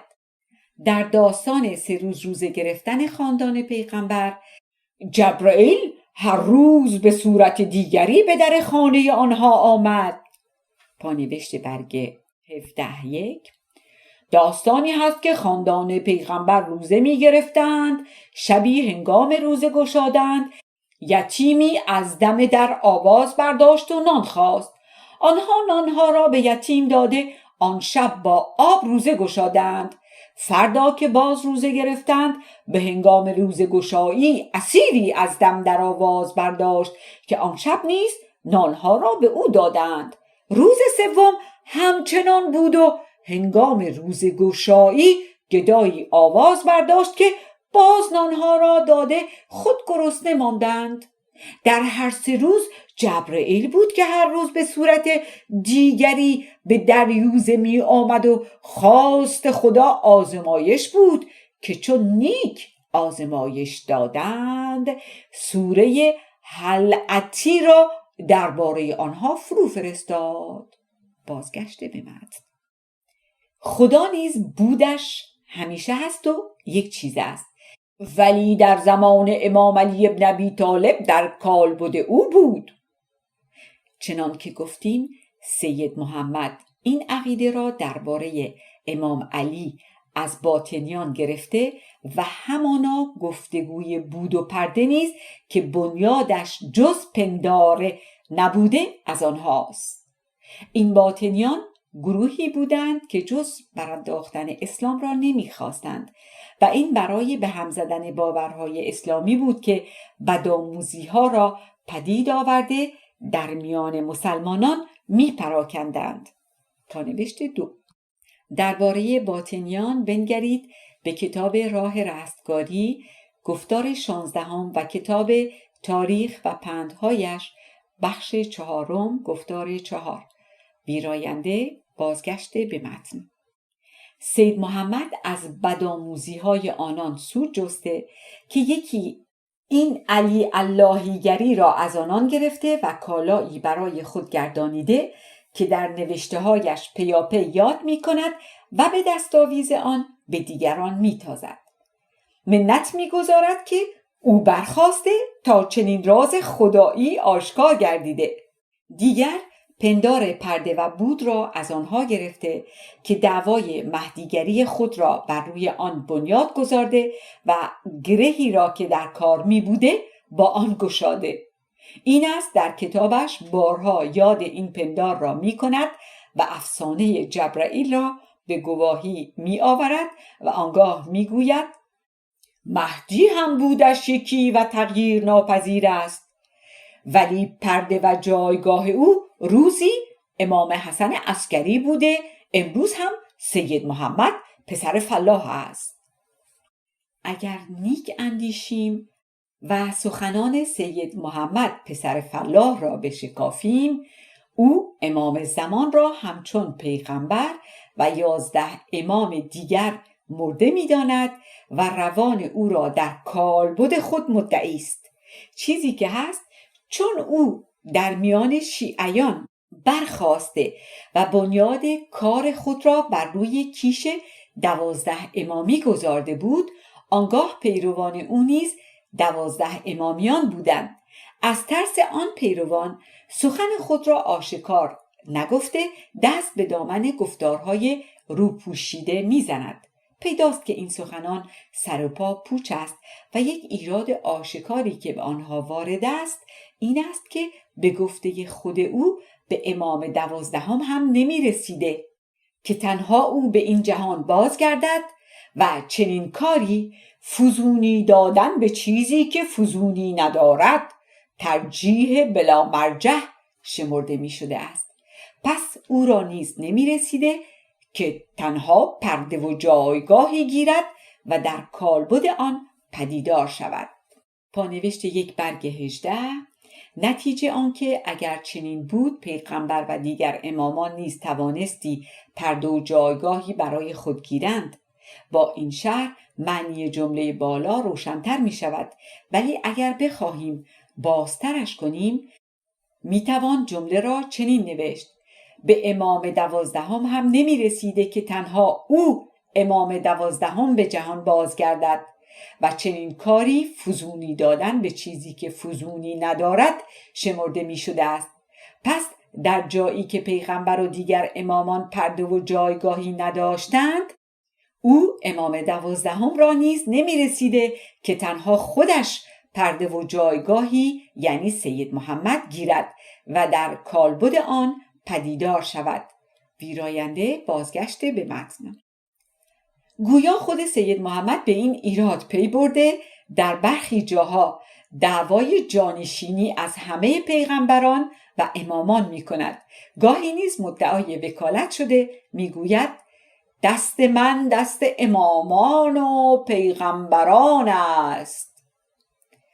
برگ 18 1 6 سیاه رویی های سید محمد. اگرچه در تاریخ نباید سخن از عقیده خود گفت و همچون بسیاری از مؤلفان ایرانی نبود که کسانی را روانه دوزخ ساخته، کسانی را در بهشت جای داده اند. ولی چون سخن از دعوای سید محمد و از کیش پیروان اوست، ما برای آنکه به خوبی از عهده این کار براییم ناچاریم این مرد را بدان سان که شناخته ایم بنماییم. سید محمد دروغگویی ستیزه روست که جز از پیشوایی و فرمانروایی آرزویی نداشته، همچون بسیاری از همجنسان خود به راهنمایی برخاسته ولی راهی برای نمودن به مردم نداشته است. مرد درویی که هر دم سخن خود را عوض می کرده و چنان که می بینیم با آن خونهای فراوانی که از بیگناهان ریخته و گزندهای بیشماری که به مردمان رسانیده، جز یک مشت سخنان رنگارنگ و بی سر و بن به زبان نداشته و جز به فریب مردم نمی کوشیده است و یک رشته بدعتهای زشتی را از علی اللهیگری و تناسخ و مانند اینها رواج می داده است. تو هرچه هستی باش، خود مهدی یا پرده او یا جایگاه او برای مردم چه آورده ای؟ کسی که برانگیخته خداست، پیغمبر یا امام، باید راه آسایش و رستگاری به مردم بنماید و گمراهان را به راه باز آورد، نه اینکه کالایش همه دعوا و سخن بافی باشد. آن طبیبی که بر سر بالین بیماری نشسته به جای درمان جستن به درد او قصیده به نام او می سازد، نادانتر از آن کسی نیست که به پیغمبری یا امامی برخاسته و کارش برخاستن به دعواهای بزرگ و پرداختن به سخنان بیهوده باشد. آنچه بیش از همه مشت سید محمد را باز می کند سیاهکاری های پسر او مولا علی است که گفتیم راه حاجیان را زده، کشتار بسیار کرده و بیشرمانه خود را خدا می خواند. در جهان بدعتی ننگینتر و چرکینتر از این نبوده که کسانی آفریدگان را به پای آفریدگار برده یا علی ابن ابی طالب یا دیگر کسان را با خدا نسبتی پنداشتند. میانه آفریدگار و آفریدگان فاصله بیکرانی هست که کسی به هیچ وجه راه توانای در نوردیدن آن نیست. آنان که به چنین بدعتی زبان باز می کردند سزاوار آن بودند که همچون سگ دیوانه‌ای بیباکانه خونشان ریخته شود. در جایی که امام علی ابن ابی طالب خویشتن را بنده ای از بندگان خدا می شمارده است و محمد با آن همه بزرگواری خود را بیش از یکی از آفریدگان خدا نمی دانسته، شگفتا بیشرمی این بدنهادان که آن امام را به رتبه خدایی می رسانیدند. پانوشت برگ 19 نگاه شود به سوره فصلت 6 و کهف 110. انا بشر مثلکم، من یک تن آدمی همچون شمایم. ویراینده. بازگشت به متن. چنان که گفتیم این دعوای مولا علی خود یکی از میوه های دعواهای پدرش بوده، چه سید محمد که از پندارهای بیپایه باطنیان سود جسته بود و امام 12 یا مهدی را در کالبد خود جا می‌داد، پسرش گامی بالاتر گذارده و آن بود گردان خدا را در کالبد خود جا داده است.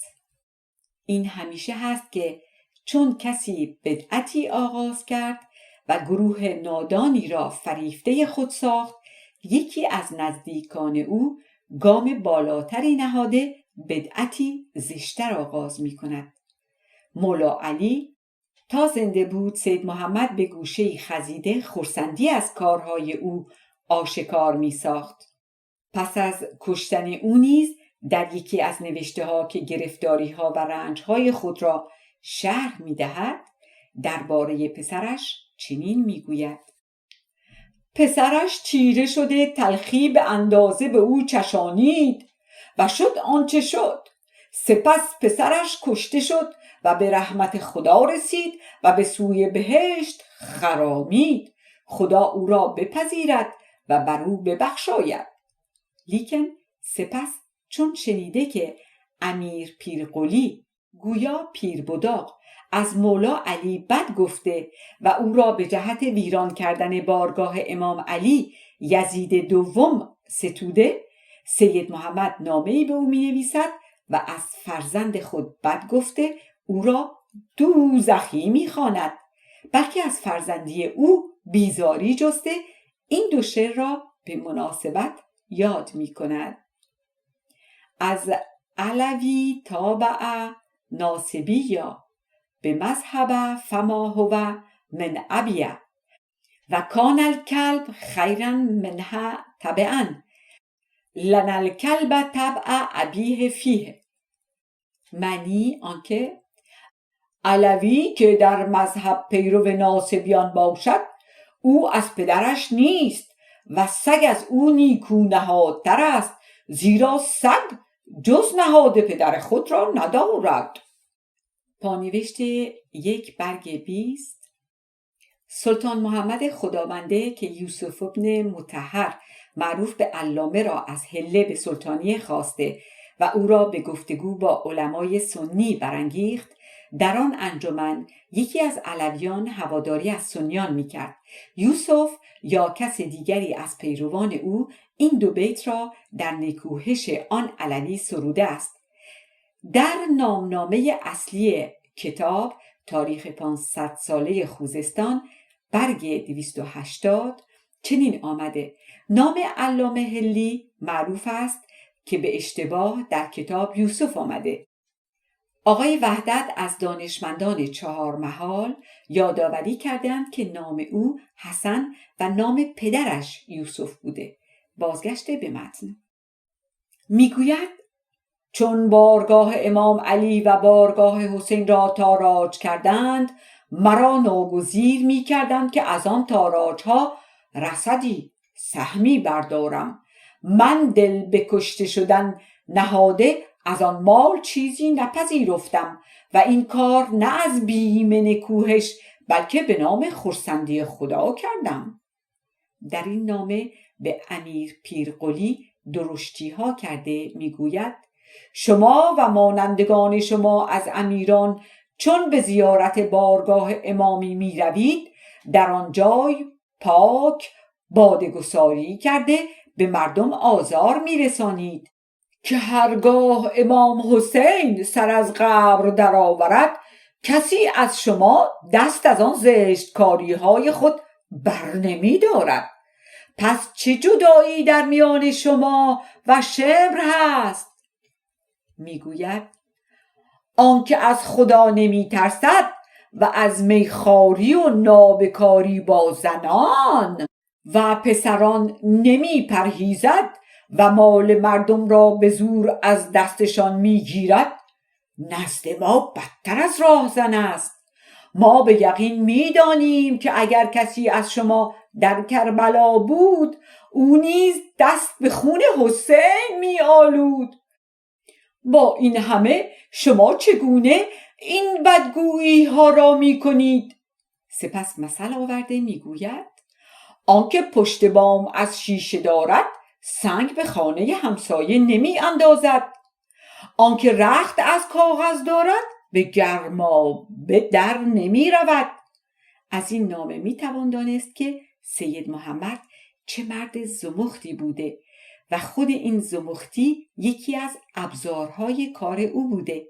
نیز پیداست که با همه بیزاری از پسر خود، بدگویی از او را روا نمی دیده. 7. گفتگوهای سید محمد با عالم بغدادی. چنان که از کلام المهدی پیداست، سید محمد نامه‌های بسیاری به امیر پیرقلی می نوشته، ولی این نامه اثر دیگری داشته که آن امیر یکی از علمای بغدادی را به نوشتن پاسخ واداشته. اگرچه ما نسخه آن نوشته های عالم بغدادی را در دست نداریم، اما پاسخی که سید محمد به آن پاسخ داده در کلام المهدی هست و نامه بسیار درازی است. چون برخی از این گفته ها ارزش تاریخی دارد، ترجمه آنها را نیز در اینجا می آوریم. بغدادی نوشته: تو اگر خرسندی خدا را می جستی، بایستی خرسندی پیغمبر او را نیز بجویی. سید محمد می گوید: خرسندی پیغمبر خدا را بیش از این چه بجویم که به رواج شریعت او می کوشم.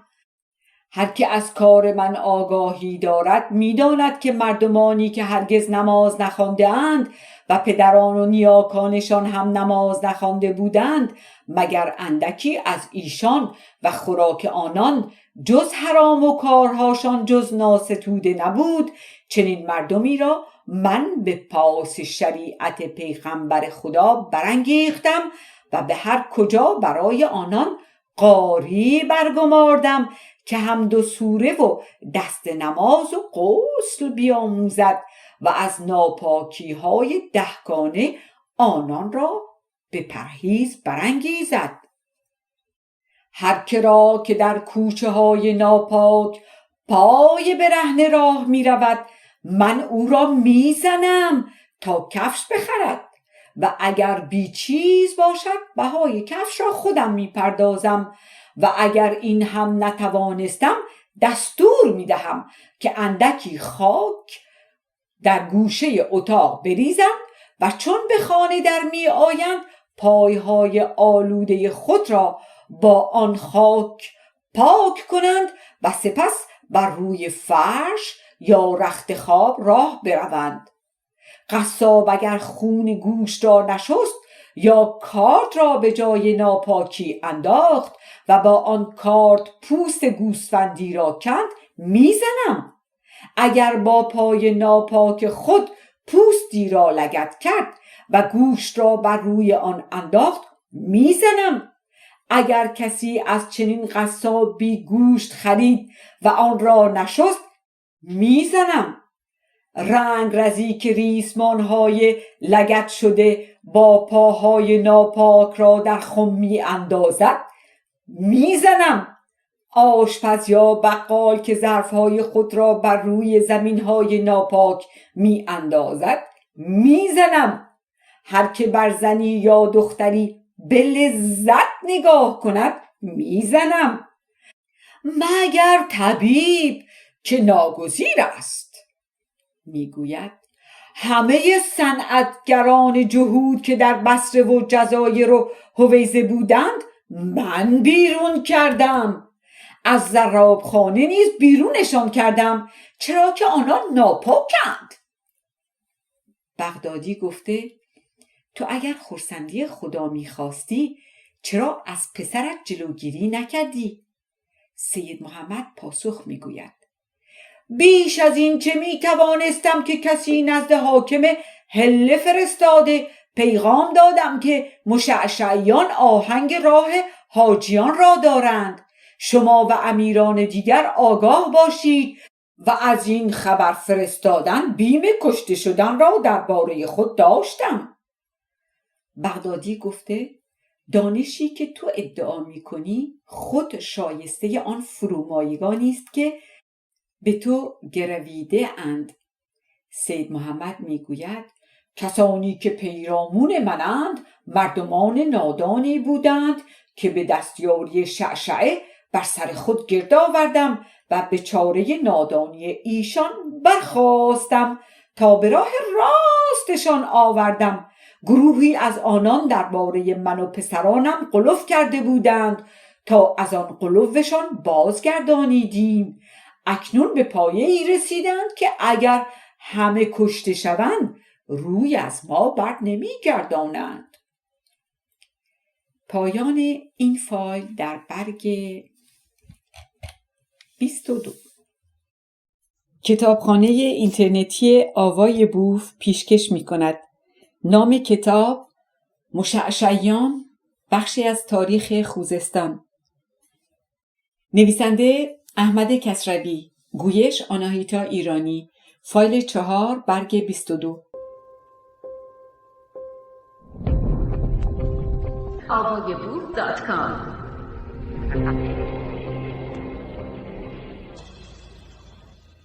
سید محمد در نوشته‌های خود به هر کسی می نوشت نزد ما بیا تا ببینی آنچه را که یقین کنی و بپرسی آنچه را که نمی‌دانی. در آن نامه خود به امیر پیرقلی نیز چنین عبارتی را نوشته بوده: عالم بغدادی در پاسخ آن میگوید تو هر که را به دست آوردی حجاجوار کشتی. دیگر چگونه کسی جان خود به تباهی اندازد و نزد تو بیاید؟ پانوشت برگ 23 حجاج یوسف ثقفی از والیان عبدالملک مروان اموی مردی بسیار خونریز و بیزنهار بود و پروای هیچ چیز جز پیروزی خود نداشت. چنانکه برای شکستن عبدالله زبیر که در مکه در برابر او ایستادگی می‌کرد شهر را به منجنیق بست و پروای ویرانی کعبه را نیز نکرد. پس از دست یافتن بر عبدالله خونهای بسیاری از مکیان ریخت و تا پایان زندگی نیز دست از خونریزی‌های بیباکانه بر نداشت، چنانکه مسئله خونخواری و بیزینهاری گردیده است. ویراینده بازگشت به متن.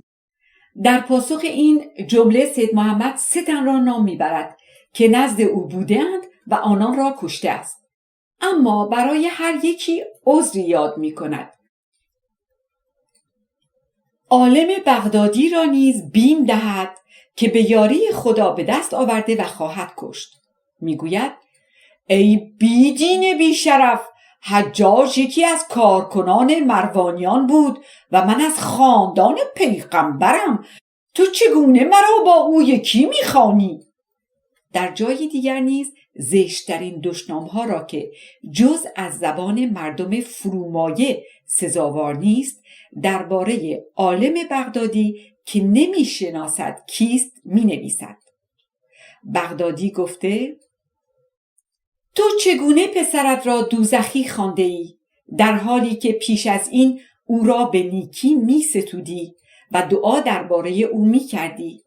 سید محمد پس از یک رشته زشتگویی‌های ناسزا پاسخ می‌دهد که من آن زمان بیم جان خود داشتم و هرچه می‌کردم و می‌گفتم از بیم جان بود، چنان که امام علی ابن ابی طالب در زمان ابوبکر از بیم جان با او رفتار می‌کرد و پشت سر او نماز می‌خواند. بغدادی می‌گوید تو بودی که پسرت را درس دادی و در کارها راهنمای او بودی، کنون چگونه است که از وی بیزاری می‌جویی؟ سید محمد یک رشته دشنام شمرده سپس می‌گوید من در این باره پیروی امام علی را داشتم که او به ابوبکر راهنمایی ها می‌کرد ولی سپس از او شکایت ها نموده، چنان که در خطبه شخشقیه. بغدادی گفته تو اگر راست میگویی و دانای غیب هستی چگونه کفر پسرت را از پیش ندانستی تا نیرو نگرفته او را بکشی؟ سید محمد دانستن غیب را انکار کرده میگوید پسرم نیز بایستی نیرومند گردیده کفر آشکار کند و کشتن او بیش از آن زمان روا نبود، چنان که خدا شیطان را با همه آگاهی از کفر او آفریده و مهلت داده است. برگ 24:1-8 کشتارهای سید محمد. سید محمد در جنگ‌های خود کشتارهای بسیار کرده و چنان که دیدیم پس از جنگ نیز کسانی را به دست آویزهایی می کشته است. لقب حجاج که عالم بغدادی به او داده چندان دور نبوده، ولی در اینجا خواست ما کشتارهایی است که او در احکام خود به عنوان کیفر یاد می کند. در یکی از نوشته های خود که گویا در سال 855 نوشته مردم را به سوی خود خوانده وعده می دهد که به زودی چیرگی بزرگ غلبت الالتیه، چیرگی آینده، بهره او خواهد شد و در آن روز همگی دشمنان او، چه آنان که انکار پیغمبر و امامان کردند و چه آنان که با خود او دشمنی نمودند، همه کشته خواهند گردید.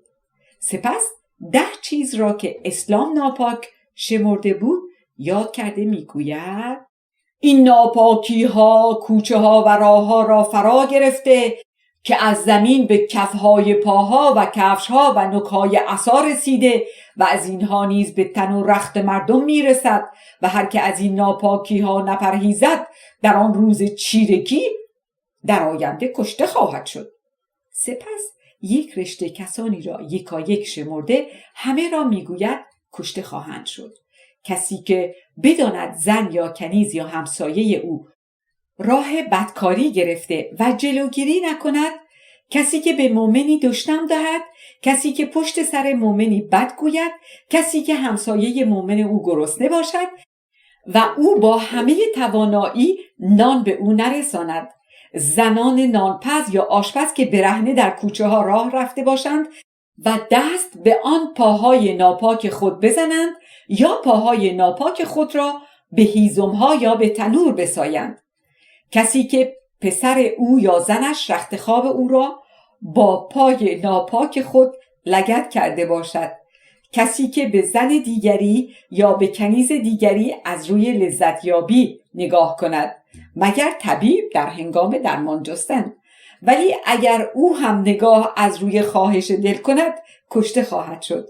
راهزنان و کسانی که شمشیر کشیده مردم را بترسانند، مفسدین فی الارض، مردی که با پسری بدکاری کند، پسری که بگذارد با او بدکاری کنند، قصابی که خون گوشت را نشوید یا کارد را بر روی زمین ناپاک انداخته آن را به گوشت بزند یا با پای خود زمین ناپاکی را لگد کرده سپس بر روی پوستی راه رود و گوشت را بر روی آن پوست بیندازد، هر خریداری که این کار قصاب را دیده گوشت از او بخرد و آن را ناشسته بپزد و بخورد، هر بقال یا آشپزی که چمچمه ها و ظرف های خود را بر روی زمین ناپاک بیندازد، هر رنگرزی که پارچه یا نخها را با پای برهنه ناپاک خود لگد نماید، هر زن نوحه‌گری که آواز خود را به مردان بشنواند یا سخنهای بیهوده بسراید، هر زنی که روی خود را پیش مردان نامحرم باز کند یا آواز خود را به آنان بشنواند مگر به هنگام ناچاری، هر که ربا گیرد یا ربا بپردازد، همه این گناهکاران را میگوید که کشته خواهند شد. میگوید هر که به کافری دست بزند و دست خود را نشوید کشته خواهد شد. کافر هم کسی است که بت پرست، آتش پرست، جهود، ترسا، سابعی، جبری، قالی و ناصبی و هر آن که این سید را انکار کند می شمارد. می گوید بت پرستان و آنان که پیغمبر یا 12 امامان را انکار می کنند یا آنان که علی را راز گردنده زمین و آسمان یا همان گوهر خدایی نمی دانند کشته خواهند شد. ولی چنان که دعواهای سید محمد بنیاد پایداری نداشته و هر زمانی عوض می شده، حکمهایش نیز بر روی پایه‌ای استوار نبوده. زیرا چنان که در آن پاسخ خود به عالم بغدادی در برگ 21 به جای بسیاری از کشتنها زدن را کیفر شمرده بود، نیز در جاهای دیگر از جمله در نامه‌ای که به امیر تورانشاه نامی نوشته و نسخه آن در کلام المهدی دیده می شود، یک جا احکام اسلام را پیش کشیده همه کیفرها را از روی حکم آن دین یاد می کند. شگفت‌تر از همه آنکه در نوشته خود که از چیرگی آینده خبر می دهد و کیفرها را یاد می کند و چنان که گفتیم کیفر نگاه کردن به زن بیگانه را نیز کشتن می داند.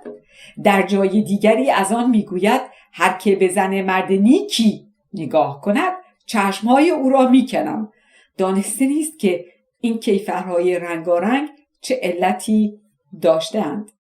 آنچه از سخنهای مشعشع پیداست، او از ناپاکی و آلودکاری‌های اعراب بیابان نشین و از اینکه آنان کوچه را ناپاک کرده و با پای برهنه بر روی آن زمین‌های ناپاک راه می‌رفتند و پروای آلودگی تن و رخت خود را نداشتند، سخت دلتنگ و آزرده بوده و به دفع این ناپروایی می‌کوشیده.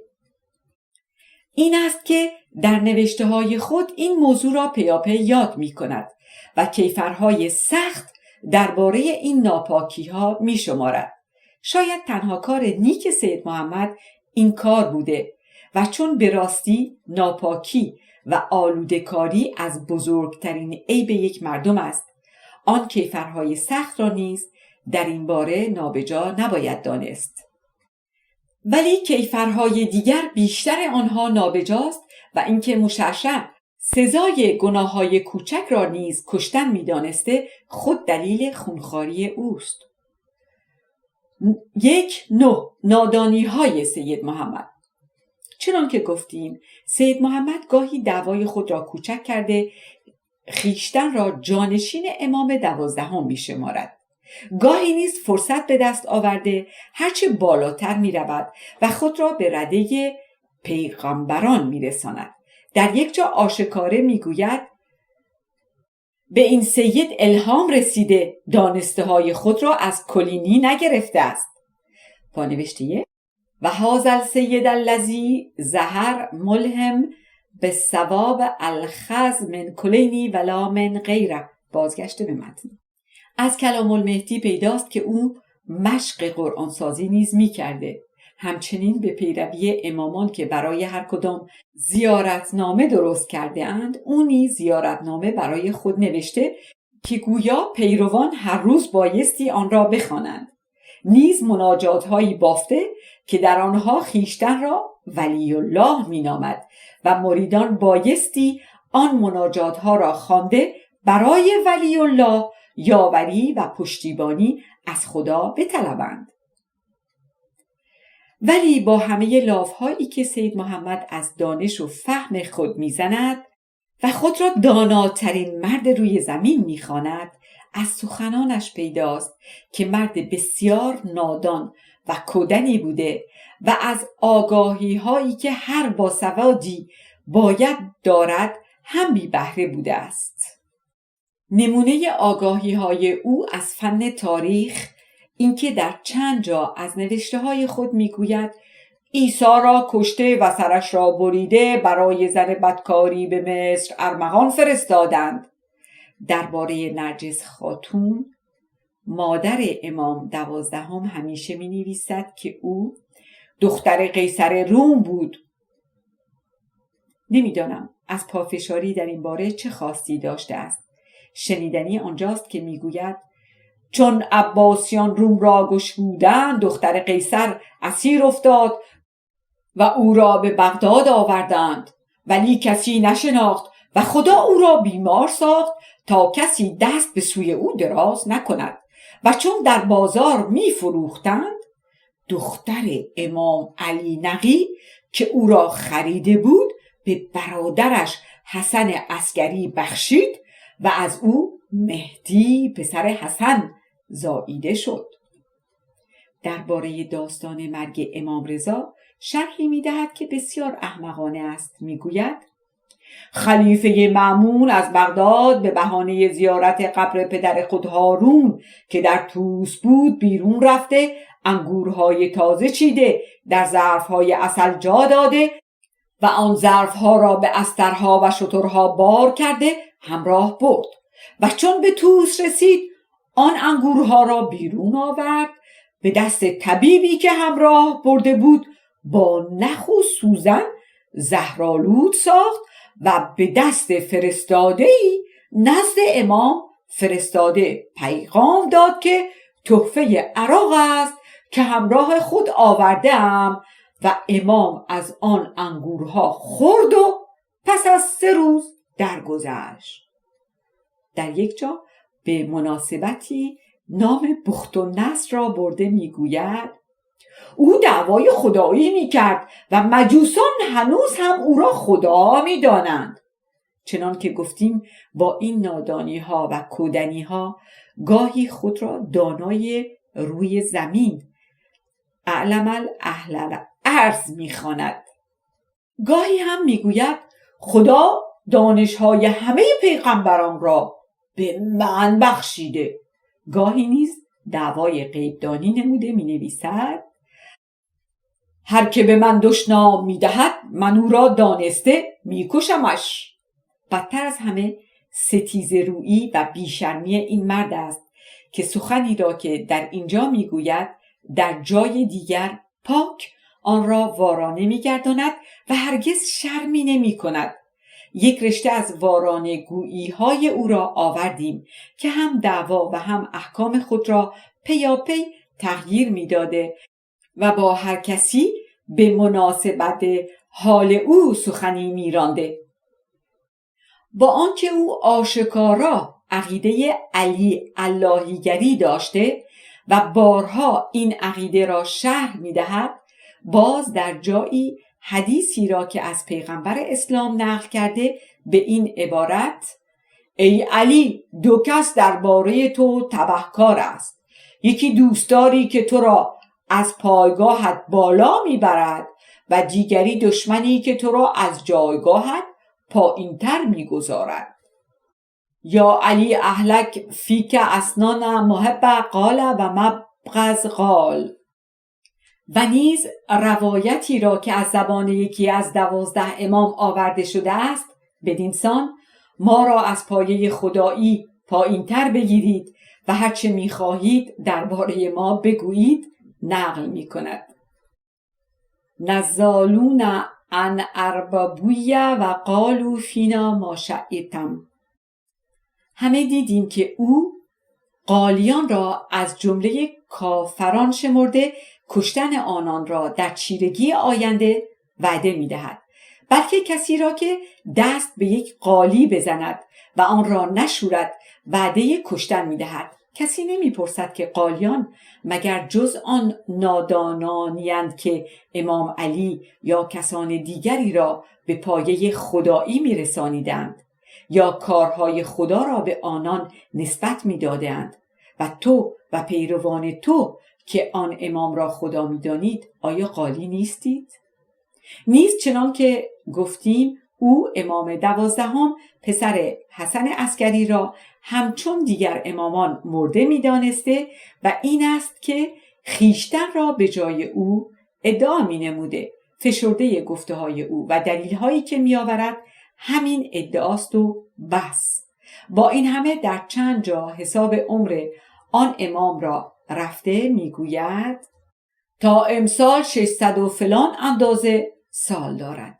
در یک جا هم در پاسخ آنان که درازای بی اندازه عمر او را ایراد گرفتند به گفتگو پرداخته درازای عمر شیطان و خضر و دیگران را به گواهی می آورد.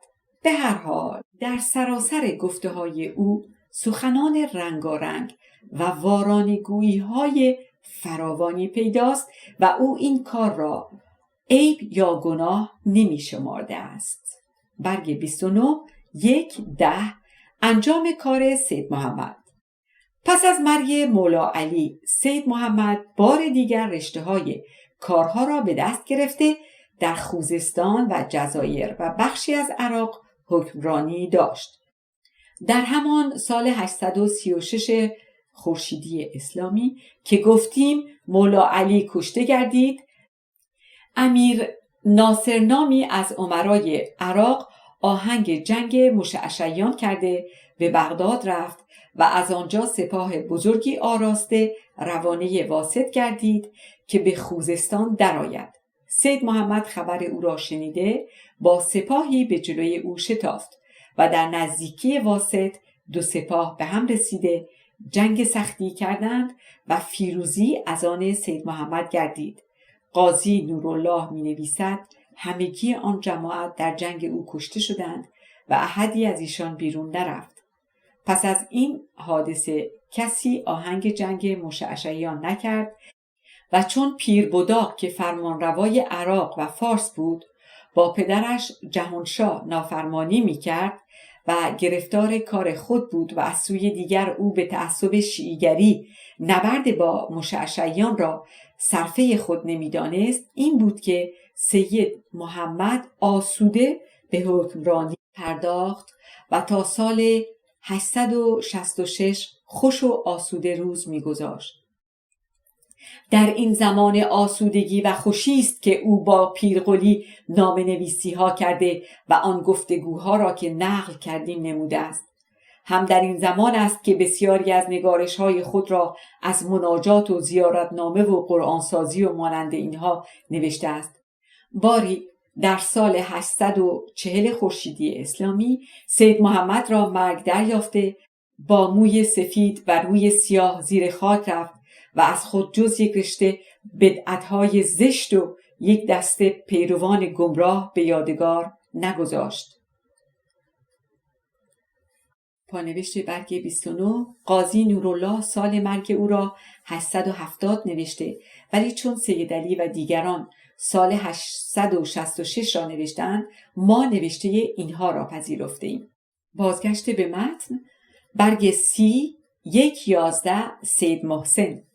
پس از سید محمد نوبت فرمانروایی به سید محسن پسر او رسید. باید گفت رنج را سید محمد و مولا علی کشیده و خونهای بیگناهان را به گردن گرفتند. سود را سید محمد برده که 50 سال کم و بیش آسوده فرمانروایی کرد. در این زمان در ایران و عراق شورش‌هایی در کار بود. جهانشاه با پسر خود پیربداغ کشاکش داشتند و سرانجام در سال 869 جهانشاه لشکر بر سر پیربداغ به بغداد برده 1 سال گرد آن شهر را فرا گرفت. چون گفتگوی آشتی به میان آمده، پیربداغ دروازه‌های شهر را بر روی بیرونیان باز کرد. جهانشاه که دل از کینه پسر سرشار داشت، پسر دیگر خود محمدی را به درون فرستاده با دست او پیربداغ را نابود گردانید در سال 870. سپس در سال 872 جهانشاه نیز به دست حسن بیگ بایندوری آقایونلو نابود گردیده رشته فرمانروایی ایران به دست بایندوریان افتاد. زمان ایشان هم سراسر جنگ و کشاکش و لشکرآرایی بود که در 36 سال 9 تن پادشاه پیاپی آمد و رفتند و همواره بساط جنگ و کارزار برپا بود.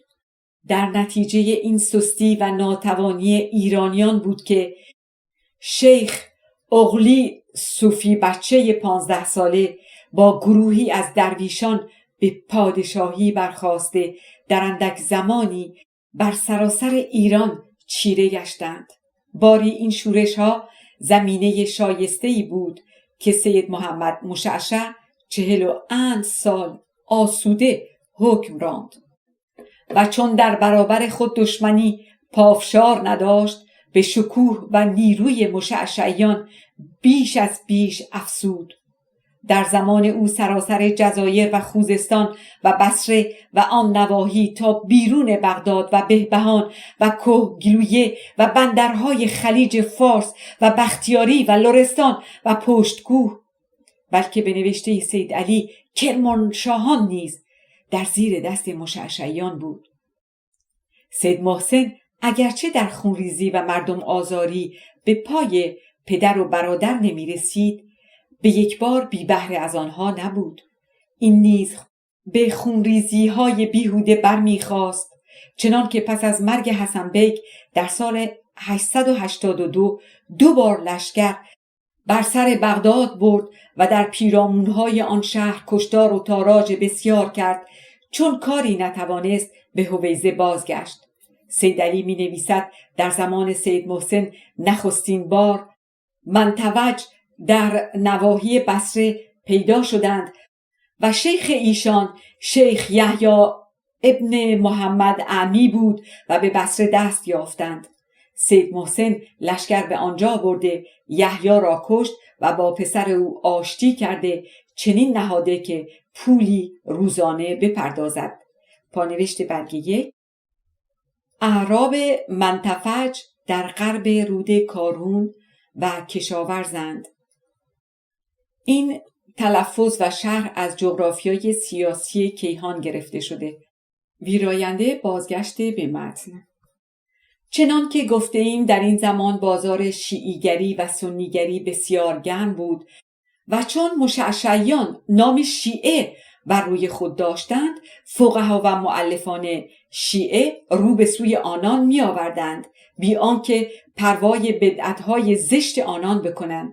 سید محمد نیز دانش دوست بود و مؤلفان را می نواخت. این است که کتاب‌هایی به نام او نوشته شده، از جمله چون میر صدرالدین شیرازی حاشیه‌ای به کتاب شرح تجرید به نام سلطان سنی عثمانی نوشته مولانا جلال دوانی نیز حاشیه دیگری به آن کتاب به نام سلطان یعقوب بیاندر که او نیز سنی بود پرداخته بود. مولانا شمس الدین محمد استرآبادی حاشیه سومی به شرح تجرید نوشته و دیباچه آن را به نام سید محسن مشعشع شیعی می سازد. سید محسن کار او را پسندیده و پول گزافی به ارمغان به او می فرستد. برگ 31 پانوشت 2 در آن زمان فقها را در ایران و این پیرامونها مولانا می خواندند و این واژه است که امروز ملا گردیده. 3. بایندوریان یا آقویونلیان برخلاف قرقویونلیان سنی بودند. 4. مجلس المومنین برخی کتاب عمدة طالب را نیز نوشته اند که به نام سید محسن تألیف یافته، برای مثال در مسعوده های جواهری، ولی این سخن نادرست است. بازگشت به متن. سال مرگ سید محسن را سید علی 875 خورشیدی نوشته.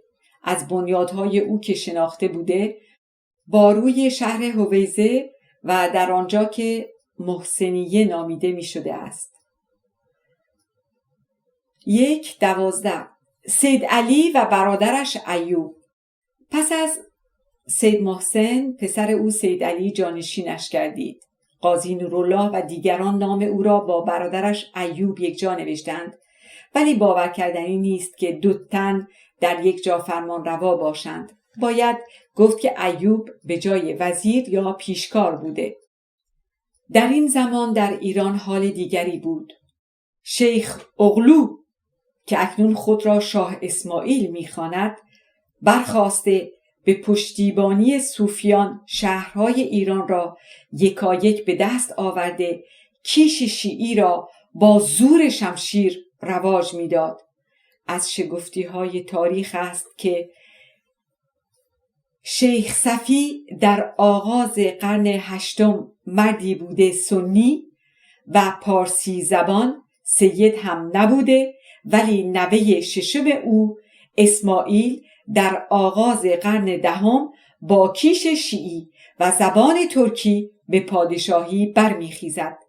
سید هم گردیده بود و درباره شیعیگری چندان سخت گیری می نماید که یک رشته ناروایی ها از آن پدید می آید. در این باره کتاب شیخ صفی و تبارش از احمد کسروی دیده شود. بازگشت به متن. یکی از کارهای شیخ اغلو یا شاه اسماعیل کشتن علی و ایوب و به هم زدن بساط استقلال مشعشعیان است، ولی در چگونگی آن سخنان گوناگون نوشته شدند. قاضی نورالله میگوید برخی بدخواهان به گوش شاه اسماعیل رسانیده بودند که علی و ایوب راه عموی خود مولا علی را دارند و چون او دعواهای بیجا می نماید، این بود که به هنگام هجوم به بغداد به تحریک میر حاجی محمد و شیخ محمد نشی که معلمزاده پسران سید محمد بودند از آنجا آهنگ هویزه کرد. سید علی به اطمینان شیعیگری بیباکانه نزد او شتافته فروتنی آشکار ساخت، ولی شاه اسماعیل چون بیدینی آنان را باور کرده بود فرمان به کشتن دو برادر و بزرگان مشعشعی داد. مؤلف تکلمات الاخبار نیز نزدیک به همان معنی را می نویسد. سید علی می نویسد چون شاه اسماعیل لشکر به خوزستان کشید، علی و ایوب نامه بدو نوشتند که ما شیعی هستیم و آنچه بدخواهان درباره ما میگویند جز دروغ نیست.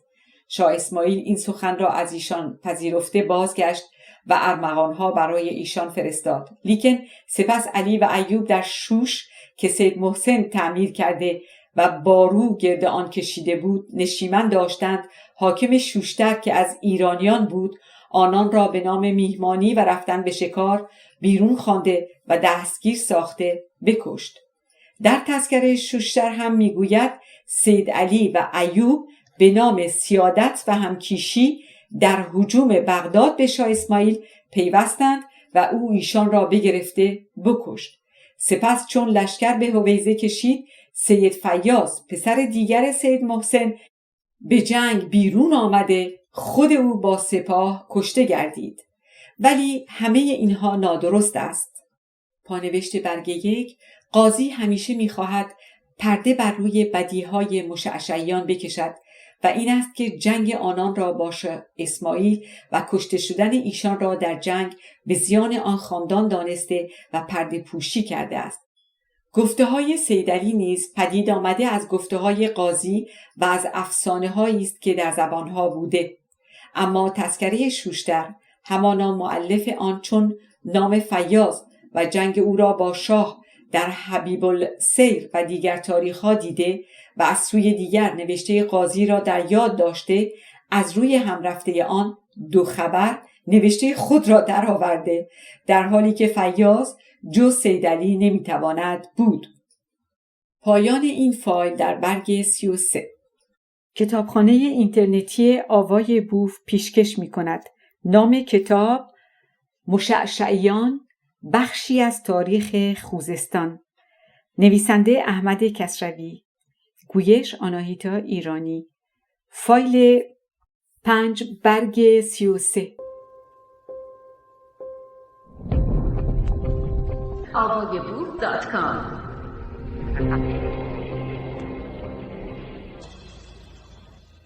ولی همه اینها نادرست است.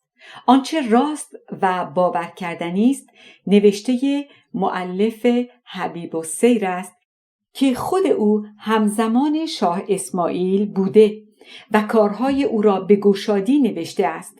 به گفته این مؤلف در سال 914 شاه اسماعیل لشکر به عراق عرب برده بغداد را گرفت. سپس چون سخنانی از بدکیشی مشعشعیان و اینکه آنان سید فیاض را گویا لقب سید علی بوده به خدایی می ستایند شنیده بود، آهنگ هویزه کرده که آنان را براندازد. سید فیاض آگاهی یافته به آراستن سپاه کوشیده و 2 لشکر در بیرون هویزه به هم رسیده جنگ بسیار سختی کردند. به گفته اسکندر بیک ترکمان ز خون مشعشع در آن ساده دشت تو گفتی زمین و زمان لاله گشت ز بس خون در آن سرزمین کله بست فلک تا کمرگه در خون نشست ز بس کشته بر روی هم افتاد در آن بادیه بسته شد راه باد. پانوشت 2 عالم آرا داستان شاه اسماعیل گویا شعرها از خود اسکندر بیگ می باشد. بازگشت به متن. میرخواند میگوید مشعشعیان دلیریه بی اندازه کرده از هنگام در آمدن آفتاب تا زمان فرو رفتن آن که آتش جنگ و ستیز فروزان بود پای فشردند، ولی هنگام فرو رفتن آفتاب سپاهیان شاه همه با تیغ‌های آخته بر آنان تاختند و در این حمله ناگهانی بود که فیاض و بسیاری از سران مشعشع از پای در آمدند و پس از اندکی تازیان را به یک بار پای دلیری و ایستادگی از جای در رفته پراکنده و پریشان گردیدند.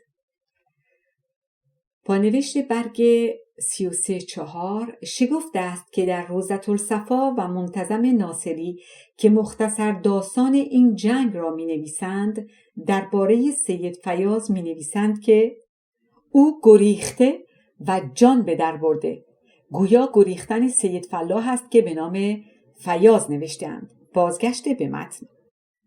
پس از این فیروزی شاه به هویزه در آمده بازمانده مشعشعیان را کشتار کرد و یکی از امرای قزلباش را در آنجا به حکومت گذارده خود با سپاه به سوی دسفول شتافت. حاکم دسفول بی آنکه جنگی نماید شهر را به کسان شاه سپرد. همچنین در شوشتر با آنکه حاکم در دژ سلاسل جای داشت، چون اردوی شاه نزدیک شهر رسید پیشکش ها برای او فرستاد. از دژ بیرون آمده شاه را پیشواز کرد. شاه اسماعیل تا دیری در بیرون شوشتر لشکرگاه داشت و چون به کارهای آنجا سامانی داد از راه کوهگیلویه به فارس شتافت. شاه اسماعیل خونخواری های فراوان کرده کارهای زشتش بسیار است، ولی این کار او که مشعشعیان را برانداخت کار بسیار نیکی بوده.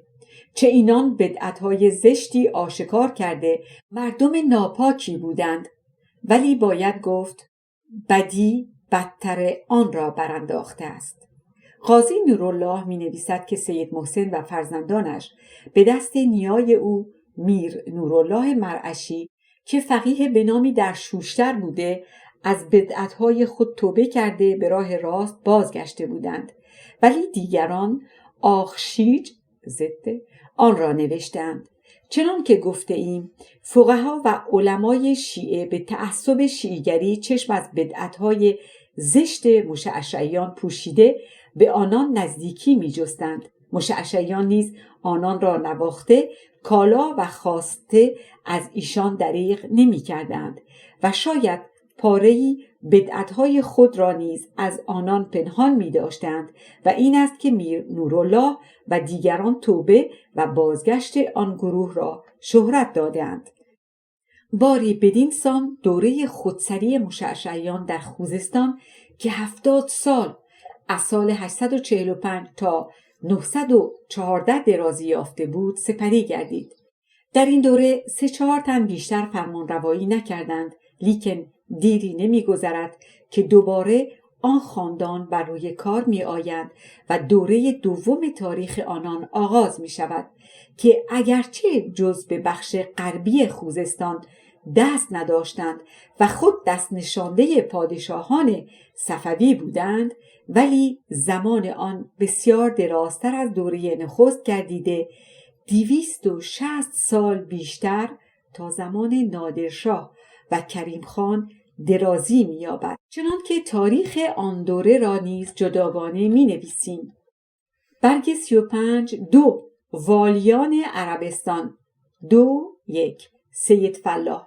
فلاح برادر دیگر علی و ایوب بوده، چنان که نوشتند او در زمان پدرش کسی را کشته و به جزایر گریخته بود که بدین سان از جنگ و کشتار دور ماند و پس از رفتن شاه اسماعیل به فارس او به هویزه آمده بدانجا دست یافت، ولی چون از سرگذشت برادران خود عبرت گرفته بود پیشکش نزد شاه فرستاده خواستار گردید که شاه حکومت هویزه و آن پیرامونها را به او واگذارد. شاه خواهش او را پذیرفته هویزه و بخش غربی خوزستان را که بیشتر نشیمن مردم عرب شده بود به او واگذاشت. باید گفت فلاح حکومت از دست رفته خاندان خود را دوباره بازگردانید، زیرا آن حکومتی را که شاه اسماعیل به او بخشید در خاندان او ارثی شده پسران و برادرزادگان او تا 260 سال بیشتر آن را داشتند. سپس هم به یک بار از کار نیفتاده هنوز تا زمان ما خاندان ایشان برپا و در هر زمان اندک فرمان روایی را داشته‌اند، گویا در همان زمان شاه اسماعیل یا در دوره پسر او شاه طهماسپ بوده که بخش غربی خوزستان را که به دست مشعشعیان بود عربستان نامیدند. پانوشت برگ 35-1 ما نخست این نام را در کتاب قاضی نورالله میابیم که تألیف آن را در زمان شاه طهماسپ آغاز کرده و پس از مرگ او به انجام رسانیده، ولی چنان که در متن گفته ایم آن زمان این نام را جز به بخش غربی خوزستان نمی گفتند و تا آنجا که ما سراغ داریم تا آخر پادشاهی صفویان، بلکه تا زمان نادرشاه همگی خوزستان را عربستان نمی خواندند و پس از زمان نادرشاه بوده که کلمه خوزستان فراموش گردیده و سراسر آن سرزمین به نام عربستان خوانده شده و این نام شناخته بوده تا در سال 1302 خورشیدی دولت آن را برانداخته نام خوزستان را دوباره شناخته گردانید. بازگشت به متن. بخش غربی خوزستان را که به دست مشعشعیان بود عربستان نامیدند تا از بخش شرقی که شامل شوشتر و رامهرز را در برداشت و به دست گماشتگان صفوی می بود باز شناخته شود.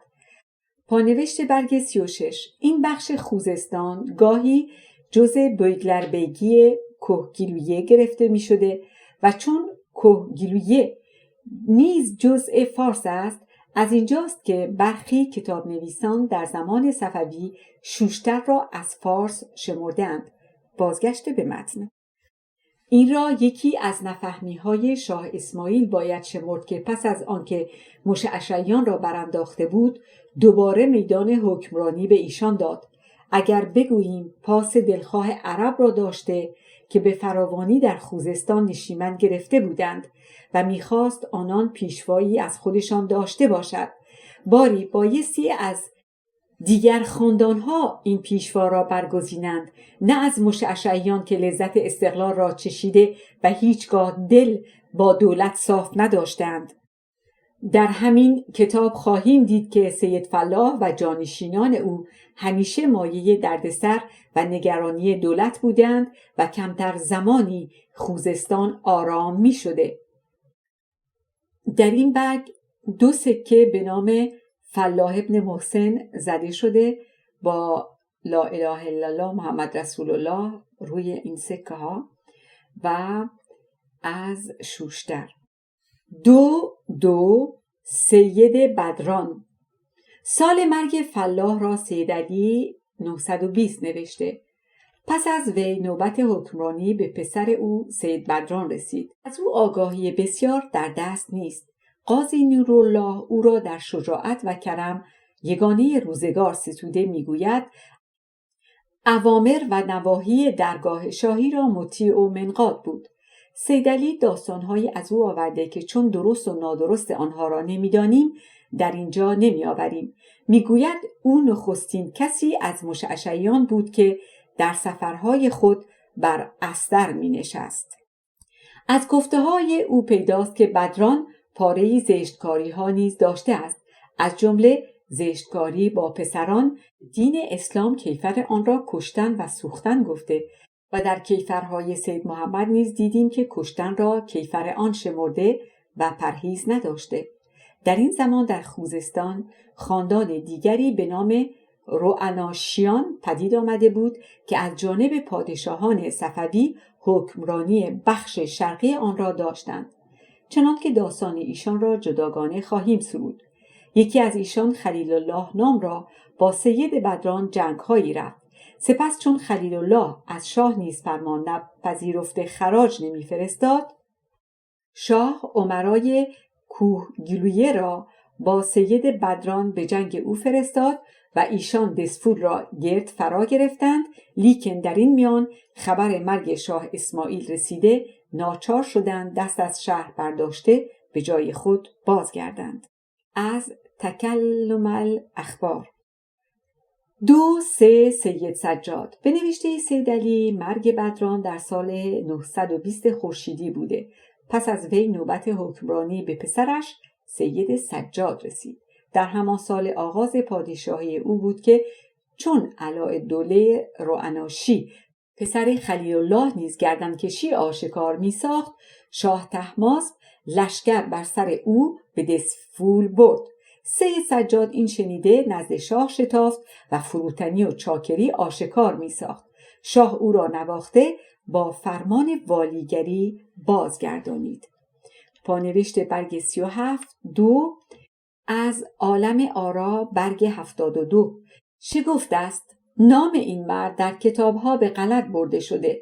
در عالم آرا در یک جا به عوض سید سجاد ابن بدران سید شجاع الدین و در یک جا به عوض سید سجاد سید سحار می نویسد. بازگشت به متن. با این حال سجاد دل با شاه طهماسب پاک نداشته و همیشه به کارشکنی می کوشید. مؤلف تکلم الاخبار که همزمان او و طهماسب بوده درباره وی این جمله ها را می نویسد: حالا شوشتر و دسفول داخل حوزه شاهی دین پناهی است، اما هویزه و عربستان و آن نواحی در تصرف اوست، اگرچه از مخالفت فرمان همویان هراسان است، اما مردم شوشتر و دسفول را ایمن نمی‌گذارند و اکثر اوقات نهب و غارت می‌نمایند. سید علی نیز می‌نویسد: بنی لام که آنان را آل قضی می‌خوانند و نشیمن ایشان در غرب هویزه بوده، سید سجاد آنان را به تاراج و تاخت پیرامون‌های شوشتر برمی‌انگیخت و این نتیجه داد که اعراب به فراوانی به خوزستان در آمده در هر سوی پراکنده شدند و به سجاد جز زیان نیفزود. قاضی نورالله نیز که همزمان سجاد بوده، با آنکه او هواخواه مشعشعیان است و سجاد و پدرش بدران را فرمانبر شاهان می نویسد، در جای دیگری از تاخت و تاز اعراب در خوزستان و زیانکاری های ایشان شکایتهایی بسیار می آورد. پانوشت برگ 1: قاضی در سال 1027 در هندوستان مرده، ولی چون او در 979 از شوشتر به مشهد رفته و در 992 از آنجا به هند رفته، این است که آگاهی های او از خوزستان راجع به زمان شاه طهماسب می باشد، اگرچه کتاب خود را بسیار دیرتر نوشته است. 2. شرحی که او درباره شوشتر و پریشان روزگاری خاندان خود نوشته دیده شود. بازگشت به متن. از سخنان او و دیگر نوشته ها پیداست که پس از مرگ شاه اسماعیل که جانشینان او طهماسب خردسال و ایران از درون و بیرون دچار کشاکش ها بود، اعراب خوزستان هم فرصت به دست آورده آتش چپاول و تاخت و تاز را در آن سرزمین فروزان می سازند و دیها و کشتزارها را ویران می گردانند. همچنین پس از مرگ طهماسب و در گذشتن اسماعیل میرزا در زمان سلطان محمد کور که باز دولت صفوی ناتوان بود، بار دیگر اعراب خوزستان را میدان چپاول می گردانند و پیاپی آتش جنگ و تاخت و تاز را روشن می سازند. این است که همیشه فریاد مردم از دست ایشان بلند بوده.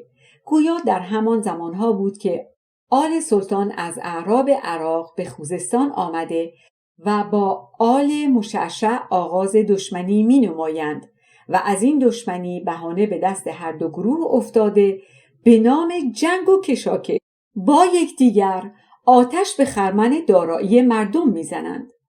قاضی نورالله درباره مولا سجاد می نویسد: حاکم هویزه و سایر عربستان بود و از مخالفت فرمان همایون به غایت هراسان، لیکن مردمش به بهانه آل سلاطین که تابع والی رومند حوالی شوشتر و دسفول را به جاروب غارت روفته، ضعف آنچه به دیوان اعلی میفرستند از عجزه آنجا میبرند. 4. خاندان رعانشی. رعانش دهی از نزدیکی‌های دسفول بوده و شاید همان باشد که در جمع البلدان روناش خوانده شده. ملا قوام الدین نامی از مردم این ده آموزگار پسران سید محمد بوده. 2 پسر او، یکی شیخ محمد و دیگری حاج محمد بزرگ شده، کارشان بالا میگیرد و چنان که دیدیم اینان بودند که در تاخت شاه اسماعیل به بغداد به او پیوسته او را به آهنگ هویزه و جنگ با مشعشعیان برانگیختند. گویا از همان زمان بسته صفویان می شوند.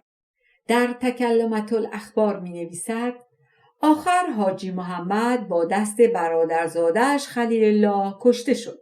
خلیل الله بن شیخ محمد پس از قتل عم حکومت یافته، میانه او و سید بدران تکرار منازعات شد.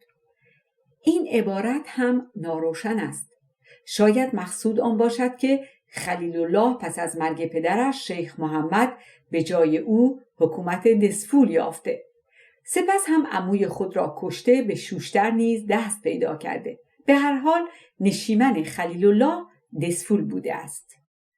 نکته‌ای که اینجا پیداست آن است که شاه اسماعیل که خوزستان را گشود در آنجا سپاهی از خود نگذاشت، بلکه به رعناشیان دلگرمی نموده شوشتر و دسفول را به آنان سپرد.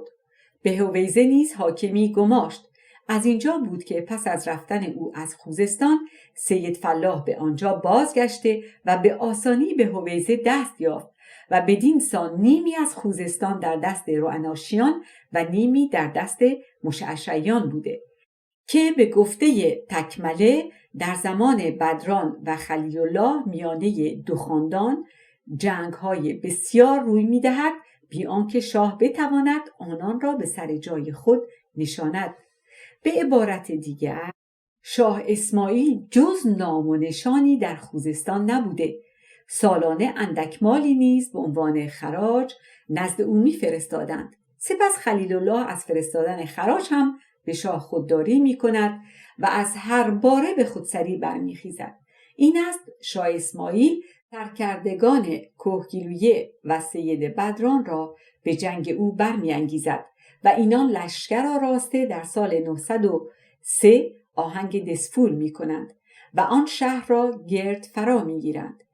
ولی پیش از آن که کاری از پیش برند ناگهان خبر مرگ شاه اسماعیل میرسد و ناگزیر میشوند که از گرد شهر برخاسته هر یکی به جایگاه خود بازگردند. خلیل الله نیز پس از دیری مرده پسرش علاءالدین به جای او می نشیند، ولی گویا جز دسفول را در دست نداشته، زیرا در تذکره شوشتر از سال 932 و پس از آن حکمرانان شوشتر را که از جانب صفویان فرستاده می شدند یکایک نام می برد. باری جانشینان شاه اسماعیل که پسرش طهماسپ بوده، چون تا سالهایی گرفتار کشاکش امیران و جنگهای عثمانیان و ازبکان بوده و مجال آن نداشت که به خوزستان بپردازد، این بود که علاءالدوله و سید بدران آسوده به حکمرانی خودسرانه می پردازند تا در سال 948 یا به گفته تکمله 949 که طهماسپ هم از کودکی برجسته هم تا اندازه‌ای از گرفتاری ها آسوده گردیده بود، به یاد خوزستان افتاده به آهنگ علاءالدوله با سپاه روانه آنجا می گردد. چنان که گفتیم این زمان بدران مرده و پسرش سجاد به جای او نشسته بود و گفتیم که او نزد شاه شتافته فروتنی آشکار ساخت و از شاه نوازش ها یافت، اما علاءالدوله به بغداد گریخته خود را رها ساخت. مؤلف تکمله که از درباریان شاه طهماسپ بوده و تاریخ خود را به نام دختر او پریخان خانوم نوشته میگوید به گوش شاه طهماسپ رسیده بود که علاءالدوله با اعدای دین و دولت عثمانیان زبان یکی دارد و به این جهت بود که شاه خویشتن آهنگ جنگ او کرد. سپس می نویسد علاءالدوله گریخته به بغداد رفت و دیگر دسفول را ندید. برگ 41 2-5 اسماعیل میرزای دروغی. از شگفتی های تاریخ ایران این است که گاهی کسانی پیدا شده به دعوای اینکه او فلان شاه یا بهمان شاهزاده است مردم را فریب داده و زمانی فرمانروایی کرده اند. این کار هم دشوار و هم بیمناک است. دشوار است از این جهت که مانندگی کسی به دیگری تا آن اندازه که مایه فریب مردم باشد بسیار کم روی می‌دهد و آنگاه باید آن شاه یا شاهزاده مرده و مرگش نهان مانده باشد یا داستان شگفت دیگری در میان باشد که این کس بتواند خود را به جای او بگنجاند. بیمناک است از این جهت که با یک لغزش و اندکی ناپروایی پرده از روی کار افتاده مردم میفهمند آنچه را که نفهمیده بودند. با این همه در تاریخ ایران این کار دشوار و بیمناک چندین بار روی داده. از جمله یکی در همین هنگام در کهگیلویه و خوزستان روی داده که در اینجا به یاد آن میپردازیم. شاه طهماسب دومین پادشاه صفوی پس از 54 سال پادشاهی در سال 955 خورشیدی اسلامی درگذشت و پسرش اسماعیل میرزا به جای او نشست. این اسماعیل میرزا اگر زود نمی مرد و به اندازه دیگران پادشاهی می کرد، شاید به نامترین پادشاه صفویان می گردید و یادگارهای بسیار از خود باز می گذاشت. اگرچه او مرد خونخواری بود و در این باره پای کم از نیای همنام خود نداشت، ولی همچون دیگران از شاهان صفوی پای بستگی به کیش شیعی نداشت و هواداری از زشتکاری هایی که به نام تبرع در ایران رواج یافته بود نمی نمود، بلکه او می کوشید که زشتکاری هایی که نیا و پدرش رواج داده بودند از میان بردارد و این بود که میان مردم به سنیگری شناخته شده بود. باری او مرد توانای کاردانی بود که در اندک زمانی سهم ابهتش بر دلها نشسته و نامش بر سر زبانها افتاده بود و چون مرگ او ناگهانی بود بدین سان که شبی خوابید و بامداد او را مرده یافتند و کسی جهت آن را ندانست. از اینجا گفتگوها به میان مردم افتاده و کسانی او را کشته و امیران را کشنده او میپنداشتند. شاید کسانی نیز مرگ او را باور نمی کردند. این گفتگوها زمینه آن شد که درویشی یا به گفته تاریخ نویسان آن زمان قلندری در کهگیلویه در میان لران پدید آمده خود را اسماعیل میرزا خواند. در عالم آرا که این داستان را به گشادی نوشته میگوید او همچون اسماعیل میرزا 2 دندان پیشین نداشته و شاید به عمد آن 2 دندان را کنده بود. به لران میگفت من اسماعیل میرزایم که شبی از شبهای ماه رمضان که در رخت خواب خود خوابیده بودم دیدم گروهی که با من دشمنی داشتند گرد اتاق من در آمدند و آهنگ مرا دارند. من پنجره را شکسته خود را بیرون انداختم و رخت درویشی پوشیده به گردش در ایران و روم پرداختم و تا کنون این راز را سربسته نگه می داشتم تا نزد شما آشکار ساختم. میگوید لران از هر سو رو به او آوردند. هر کسی پیشکشی می آورد و کسانی دختران زیبای خود را به نظر نزد او می آوردند.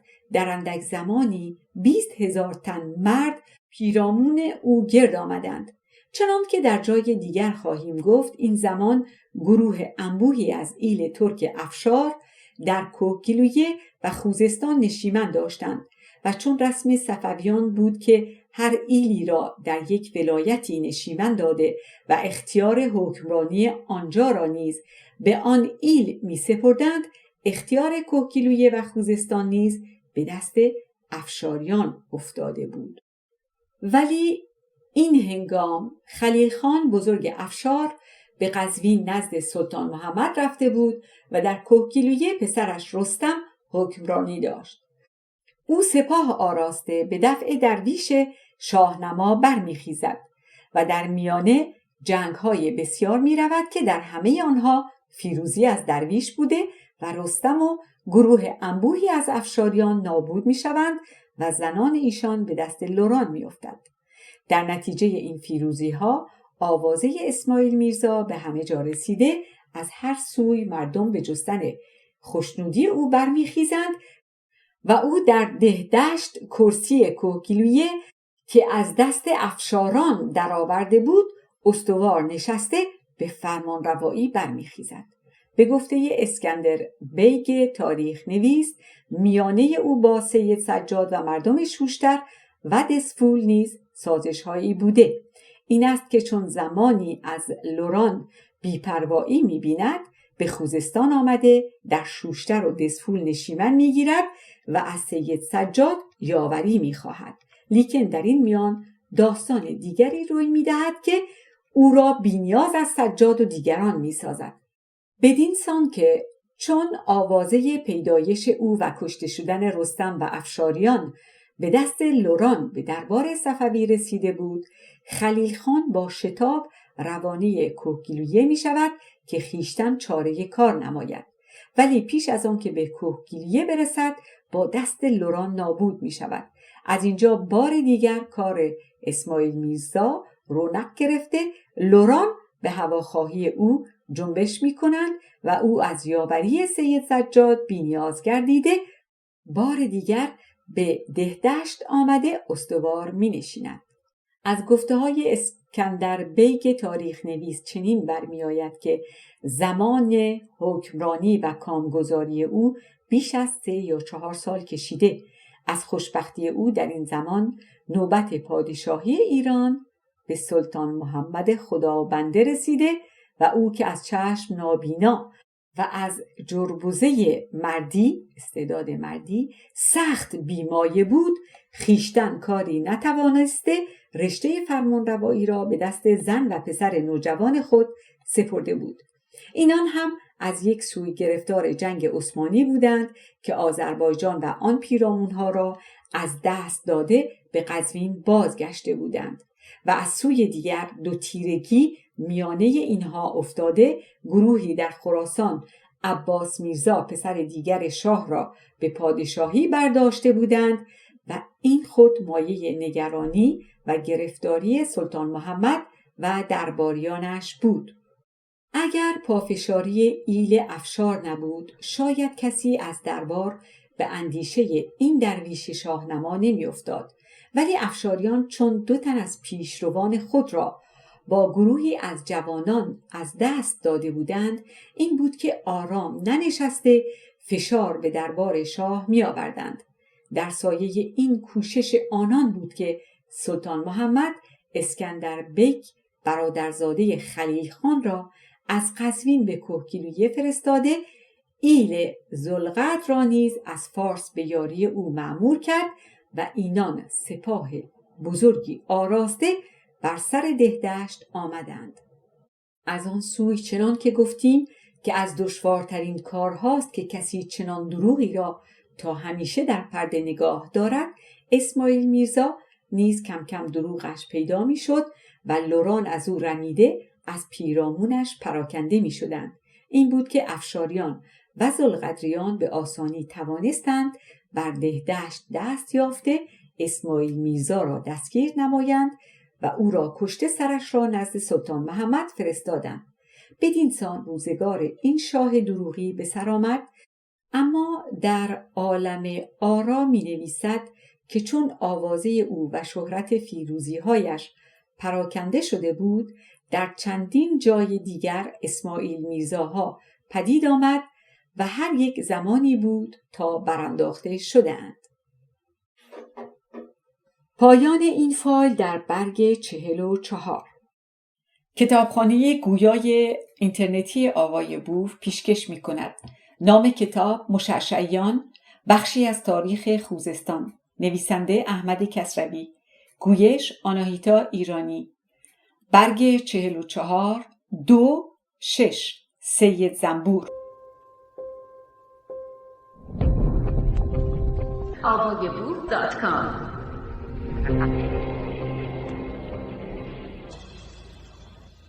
به نوشته سید علی، مرگ سجاد در سال 963 خورشیدی بوده. پس از وی پسرش سید زنبور به جای او می نشیند. سید علی می نویسد پس از سجاد عشایر نیز و کربلا بر آن سر بودند که خاندان مهدی را برانداخته خیشتن فرمان روا باشند، ولی به اندک زمانی میانه ایشان 2 تیرگی پدید آمد و این بود که عشیره نیز سید زنبور را که در دزفول بود خواسته به جای سجاد بنشاندند.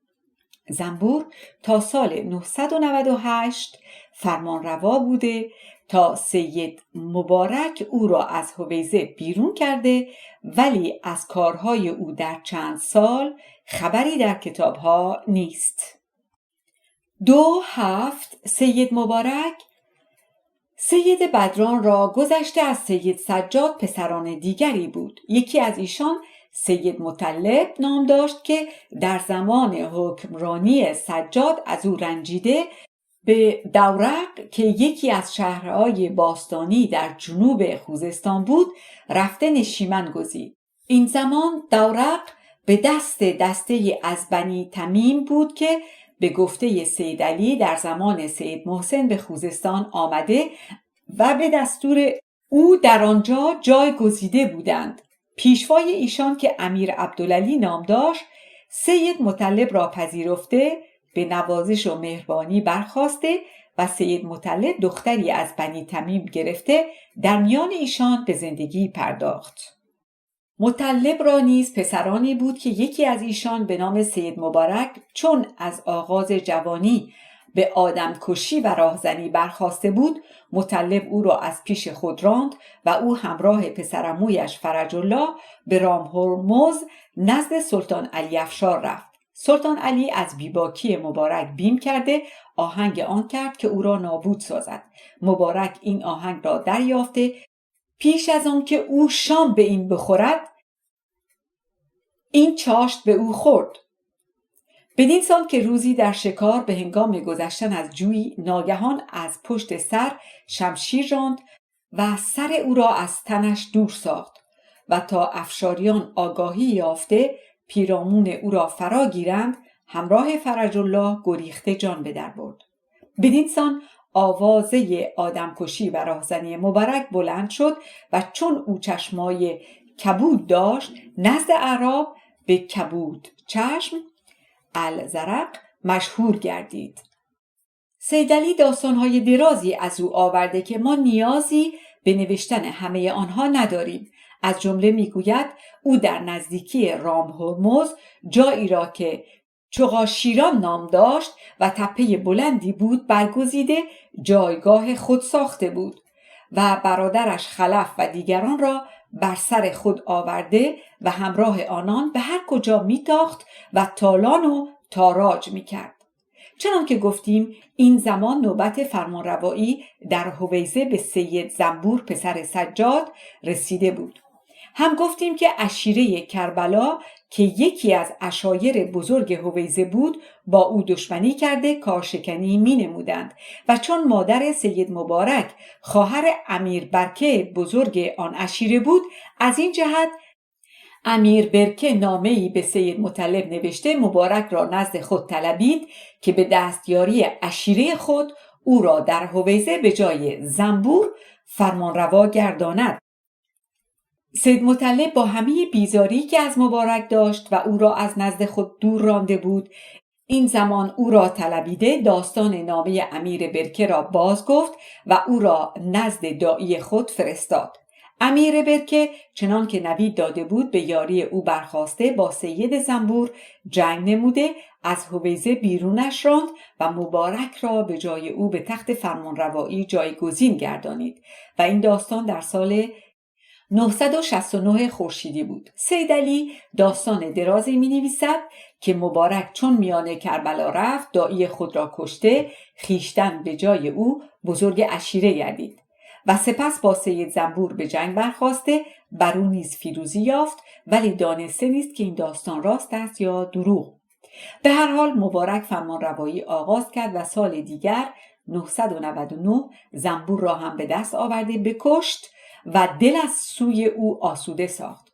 مشعشع از نامدارترین فرمانروایان مشعشعی است و یک رشته کارهای تاریخی از او سر زده که باید یکایک باز راند. در این زمان نوبت پادشاهی ایران به شاه عباس بزرگ رسیده، ولی او هنوز استوار نشده و گرفتار کشاکش‌های درونی و جنگ‌های بیرونی بود و مجال آنکه به خوزستان و سید مبارک پردازد نداشت. همچنین دولت عثمانی که از جانب عراق با خوزستان همسایه بود چندان گرفتاری داشت که فرصت رسیدگی به عراق پیدا نمی‌کرد. به ویژه بصره و بخش جنوبی عراق که جز نام نشانی از دولت عثمانی در آنجا نبود. این بود که سید مبارک پروای شاه و سلطان نکرده خودسرانه فرمان میراند و چون حکمرانی را با شمشیر به دست آورده بود، همی خواست که با شمشیر هم به بزرگ ساختن آن کوشد. نخستین کار او این بود که دورق را که به دست افشاریان افتاده بود از دست آنان درآورده پدرش مطلب را در آنجا به حکومت برگماشت. سپس در سال 973 خورشیدی لشکر بر سر دسفول و شوشتر کشید که آن داستان را جداگانه خواهیم سرود.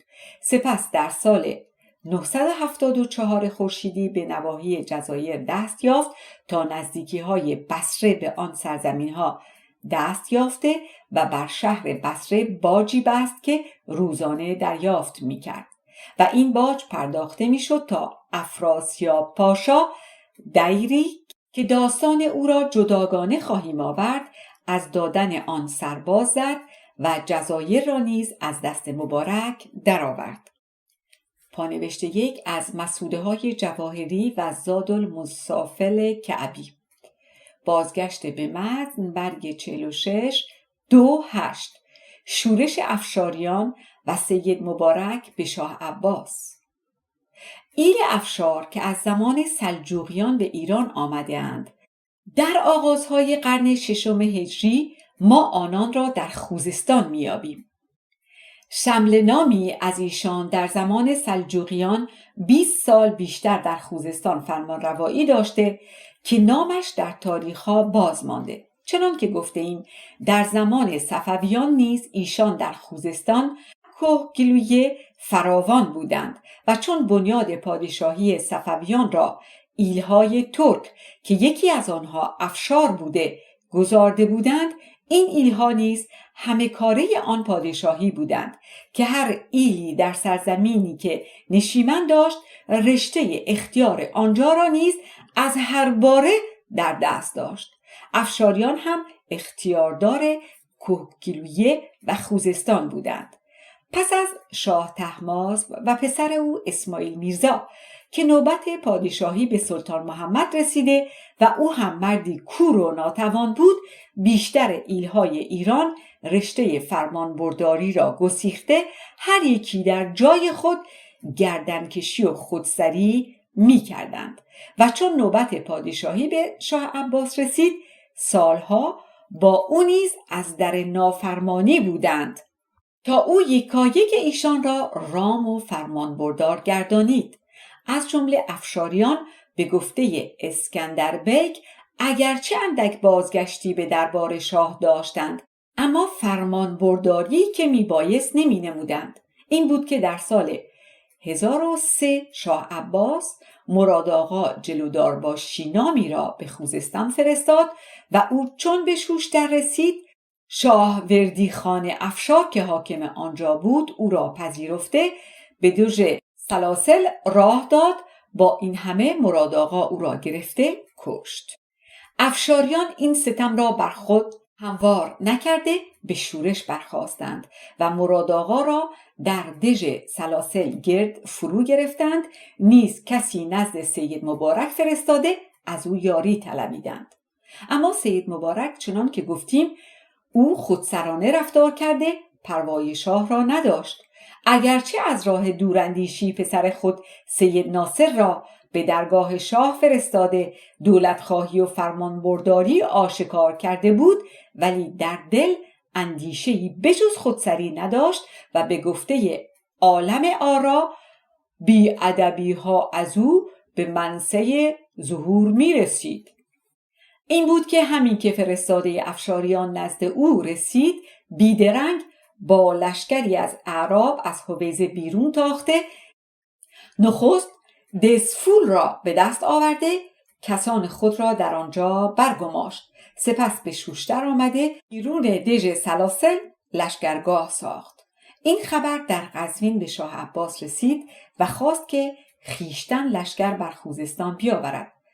پیرامونیانش این کار را نپسندیدند. این بود حاتم خان اعتماد دوله وزیر همراه فرهاد خان سردار با لشکر انبوهی آهنگ خوزستان کرده از راه لرستان به آنجا رسیدند و چون به دسفول نزدیک شدند کسان سید مبارک آنجا را گذارده بیرون رفتند و چون به شوشتر رسیدند خود مبارک نیز از پیرامون سلاسل برخاسته راه هویزه پیش گرفت. بدین سان بی آنکه جنگی روی دهد شورش فرو نشست.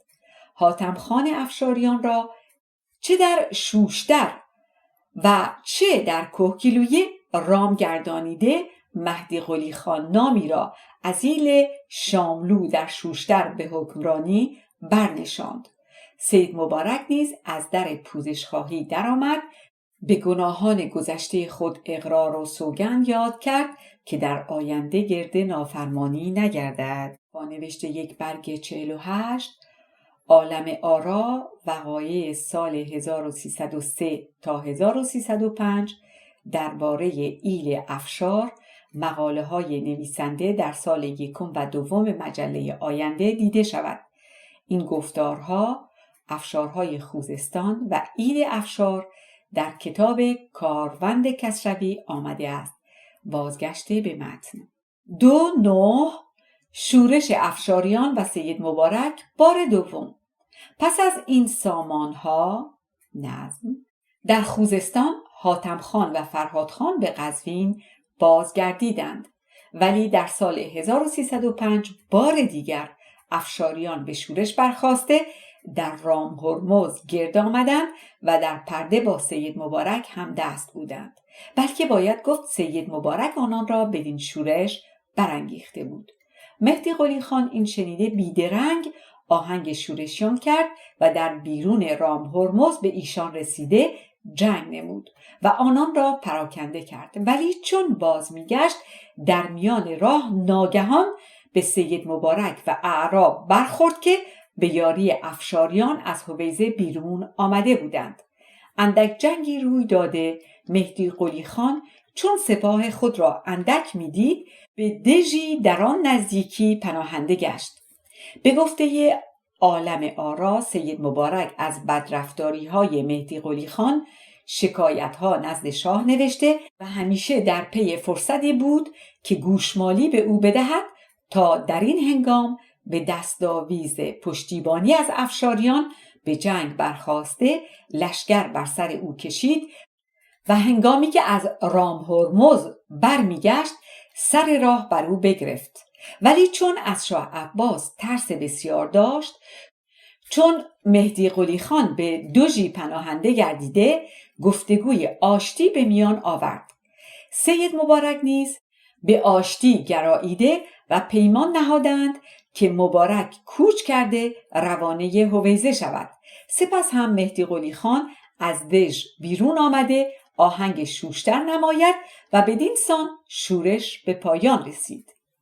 شگفت است که شاه عباس این بار نیز از سید مبارک بازخواست ننموده بر او بخشود.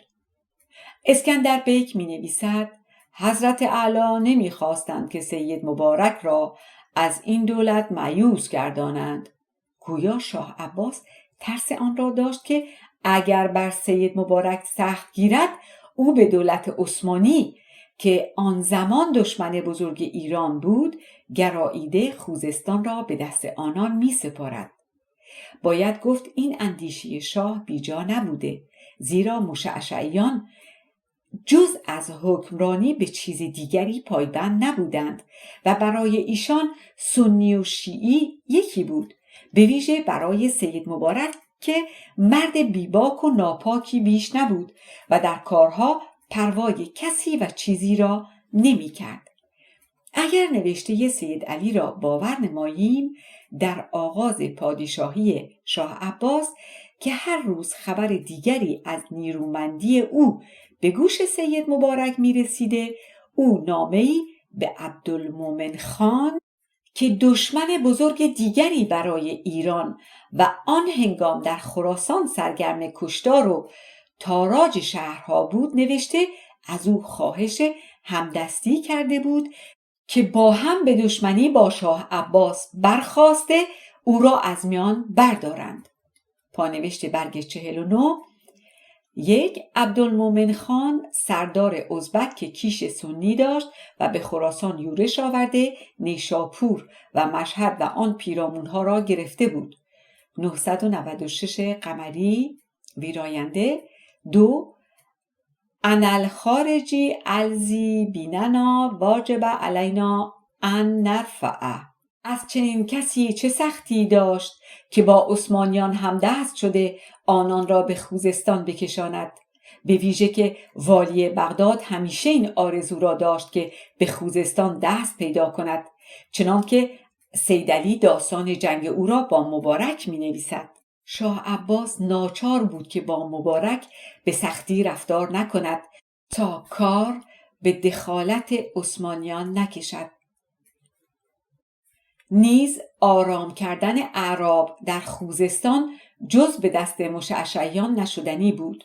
از این باره هم شاه ناچار به چشم پوشی از خطاهای سید مبارک بود، ولی شاه عباس آنچه را که به سید مبارک ببخشود به افشاریان نبخشوده، به الله وردی خان بöykler böйگی فارس فرمان فرستاد که به کهگیلویه رفته به افشاریان سرکوب و گوشمال دهد. الله وردی خان با سپاهی به کهگیلویه رفته نه تنها افشاریان را کشتار نمود، از لوران هم گروه انبوهی را بکشت.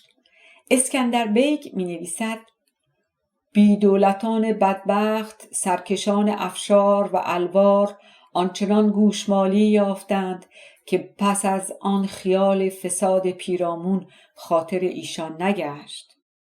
پانوشت برگ 50. 1. عالم آرا حوادث سال 1005 و کتاب سیدعلی. بازگشت به متن. برگ 52. برانداختن سید مبارک کیش مشعشعیان را. چنان که گفتیم مبارک مرد بیباک و ناپاکی بود و از او کارهای ناستوده فراوان سر می‌زد. گذشته از راهزنی‌های او و داستان چغاشیران، این سیاهکاری هم از او سر زد که به چشم برادر خود خلف میل کشیده کورش ساخت. خلف پسر دیگر مولا مطلب و مادر او از بنی تمیم بود. در زمانهایی که مبارک در چغاشیران پیشه راهزنی داشت، خلف به نام برادری نزد او رفته و در جنگها دلیری فراوان می کرد. سپس هم که مبارک به فرمان روایی رسید، خلف یاور بزرگ او بود و در جنگها دلیری بسیار می نمود. با این همه مبارک کوردل او را کورک ساخت. سیدعلی می نویسد: هنگامی خلف در رفتن به نزد مبارک دیر کرد. مبارک شکایت او را به پدرش نموده اجازه خواست که او گوشمالی به او دهد. پدرش که از قصد آن کوردل آگاهی نداشت اجازه گوشمال داد و مبارک به دستاویز آن اجازه میل به چشمهای برادر با وفای خود کشید. با این ناپاکی از مبارک یک کار نیکی یادگار مانده و آن برانداختن کیش مشعشعیان است. آن بدعتهای زشتی که سید محمد مشعشع بنیاد گذاشت تا این زمان در میان بازماندگان او رواج داشت. چنان که گفتیم گروهی نافهم علی را خدا می نامیدند و یک رشته بازیهایی از ذکر خواندن و رقص کردن و به درون آتش پریدن و شمشیر به شکم فرو بردن داشتند که هنری برای خود می شمردند. مبارک اینها را از میان برداشت. چنان که سیدعلی خان پسر خلف نوشته: نخست کسی که از آن بدعتهای زشت سید محمد بیزاری جست نیای او سید مطلب بود که از آغاز جوانی از راه پدران و برادران خود کناره جسته، ولی از ترس برادران و پسران عمو سخن نمی یارست، یارستن، یاریدن، جرأت کردن و آن بیزاری را پنهان می داشت تا هنگامی که پسرش مبارک فرمان روایی یافت و به دست او به کندن بنیاد آن بدعتها کوشید. مولا مطلب نسبت به زمان خود مردی دانشمند و خود دانش دوست بود، چنانکه مولانا کمال الدین محمد ابن حسن استرابادی شرح فصول خواجه نصیر را به نام او نوشته. پس شگفت نیست که از بدعتهای زشت خاندان خود بیزاری جسته و مبارک را به برانداختن آن واداشته است. چنان که نوشتند مبارک کسانی را از علمای شیعه که یکی از ایشان شیخ عبداللطیف جامعی بود به هویزه خواسته به دستیاری آنان ریشه آن بدعتها را کند و به جای آن مذهب ساده شیعه را که مذهب دولتی ایران هم شده بود در میان مشعشعیان استوار ساخت. سید مبارک نخست کسی از مشعشعیان است که خان نامیده شده. به نوشته سید علی او از برداشت هویزه و عربستان چیزی به شاه نمی پرداخته. می گوید سالی شاه برای او هدیه‌های گرانبها و خلعت‌های ارجداری می فرستاد و سالی او برای شاه 15 سر اسب گسیل می کرد.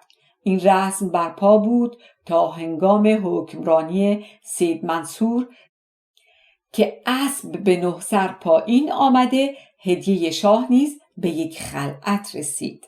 برگ 52 2/11 مرگ سید مبارک و جانشینی سید ناصر. سید مبارک را 7 فرزند بود که یکی از ایشان را به نام سید ناصر به دربار شاه عباس فرستاده بود. از دیگران هم اسکندر بیگ سید بدر را نام میبرد که زمانی به دربار شاه آمده بود و داستان گریختن او از دربار و گرفتار شدنش را در لرستان شرح می‌دهد. سید ناصر در دربار شاه میزیست و شاه خواهر خود را به زنی به او داده سالانه 400 تومان خرج برای او قرار داده بود. سپس هم او را حاکم ساوه میابیم.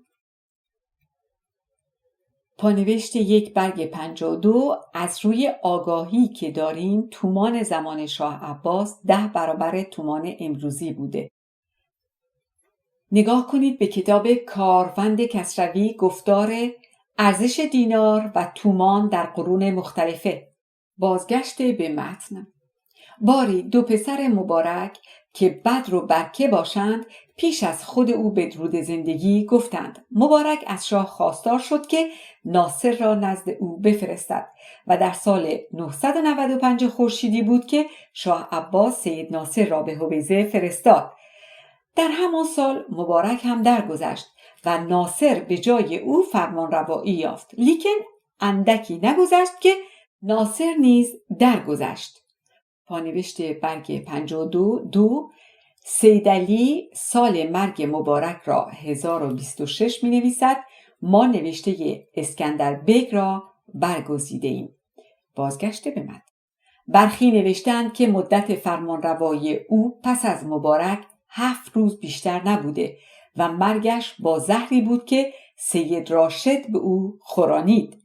از کتاب مسوده های جواهری و عالم آرا و کتاب سید علی.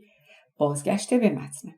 اسکندر بیگ نیز پس از آنکه می نویسد به اجل طبیعی از هم گذشت، دوباره می نویسد جمعی را مزنه آن شد که از مخدرات آستار آن سلسله که از سید مبارک صاحب فرزند بود از نقصان عقل و جهل و به اغوای فتنه‌جویان عرب او را مسموم ساختند.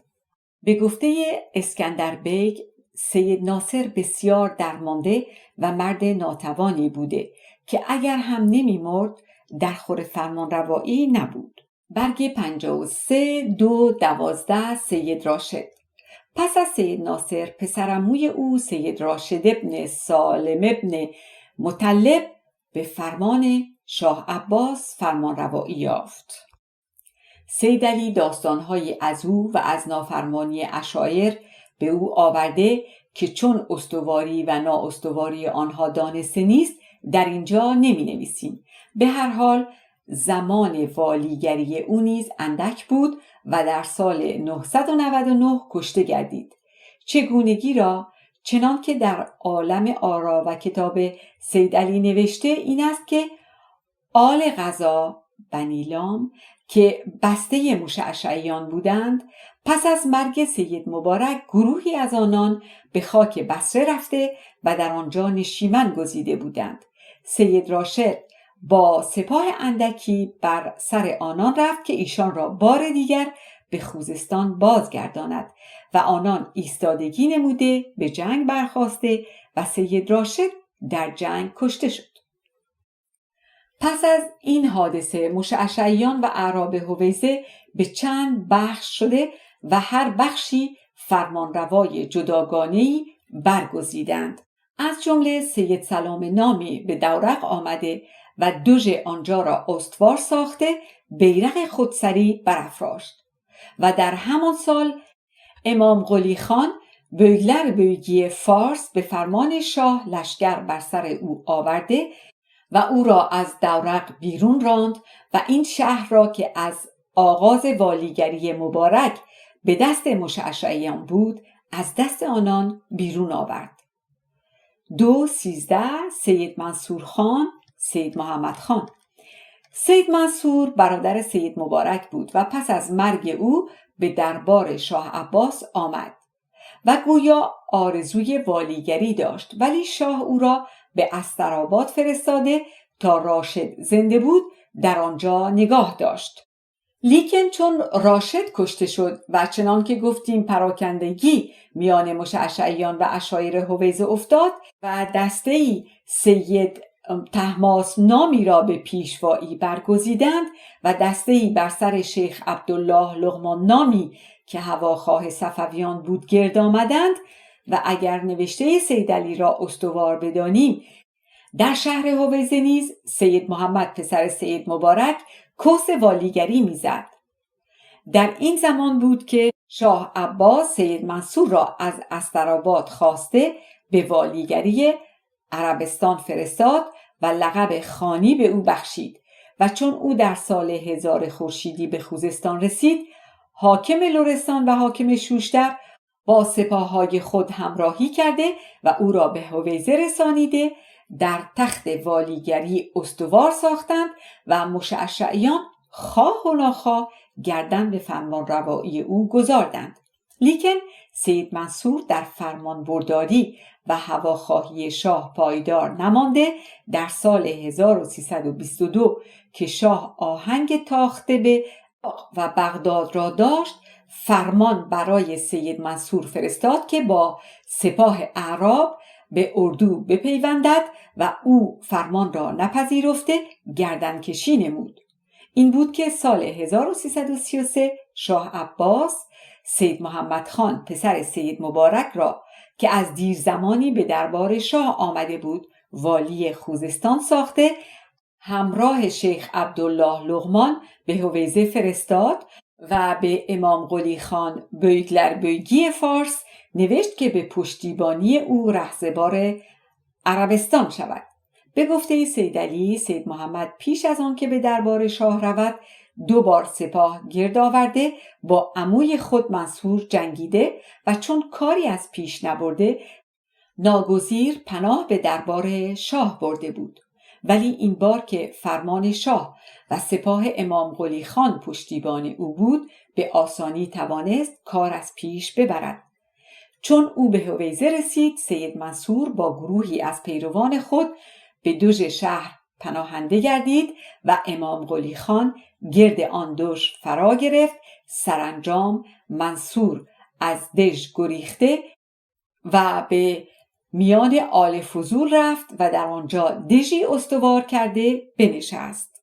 پانوشت 1 برگ 54 1 اسکندر بیگ که این داستان را نوشته میگوید تا حین تحریر که مطابق سنه 33 و علف است در آن قلعه به سر میبرد و عنقریب جزای کافر نعمتی خواهد یافت.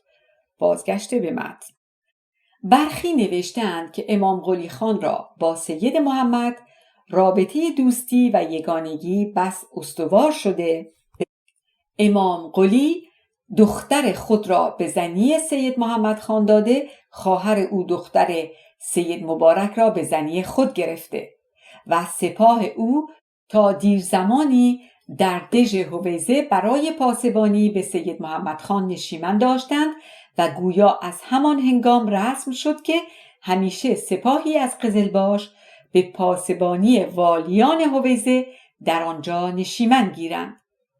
پانوشت 2 برگ 54 سید علی نسبت این رسم را به زمان والیگری دوم سید منصور داده، ولی گفته های او در خور استوار داشتن نیست.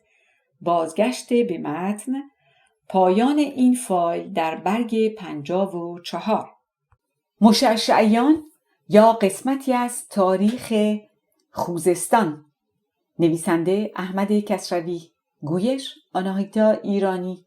فایل 7 برگ 55 2 14. دیریان در بصره. AvoyaBook.com.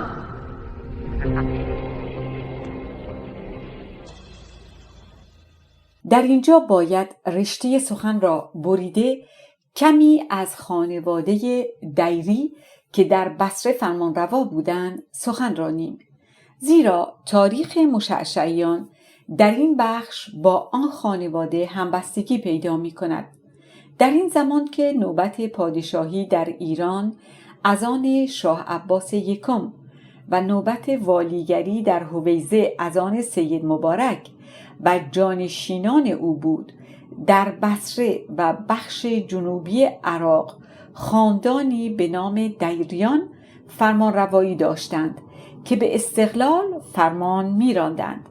بنیاد این خاندان را افراسیاب پاشا گذاشته و او چنان که کعبی می نویسد از مردم دیر بوده که نام دیهی از نزدیکی های بصره است و از اینجا بود که ایشان را دیری می خواندند. به گفته کعبی او از بازماندگان سلجوقیان روم بوده که دانسته نیست از کی به خاک بصره آمده و نشیمن گرفته بودند. چنان که گفته ایم در این زمان در عراق از دولت عثمانی جز نام و نشانی نبود. سلطانان عثمانی که در استانبول نشسته گرفتار جنگ با دولت‌های اروپایی و پادشاهان ایران بودند، کمتر مجال آن داشتند که به عراق بپردازند و بیش از این خواستار نبودند که آن سرزمین به نام خاک عثمانی باشد.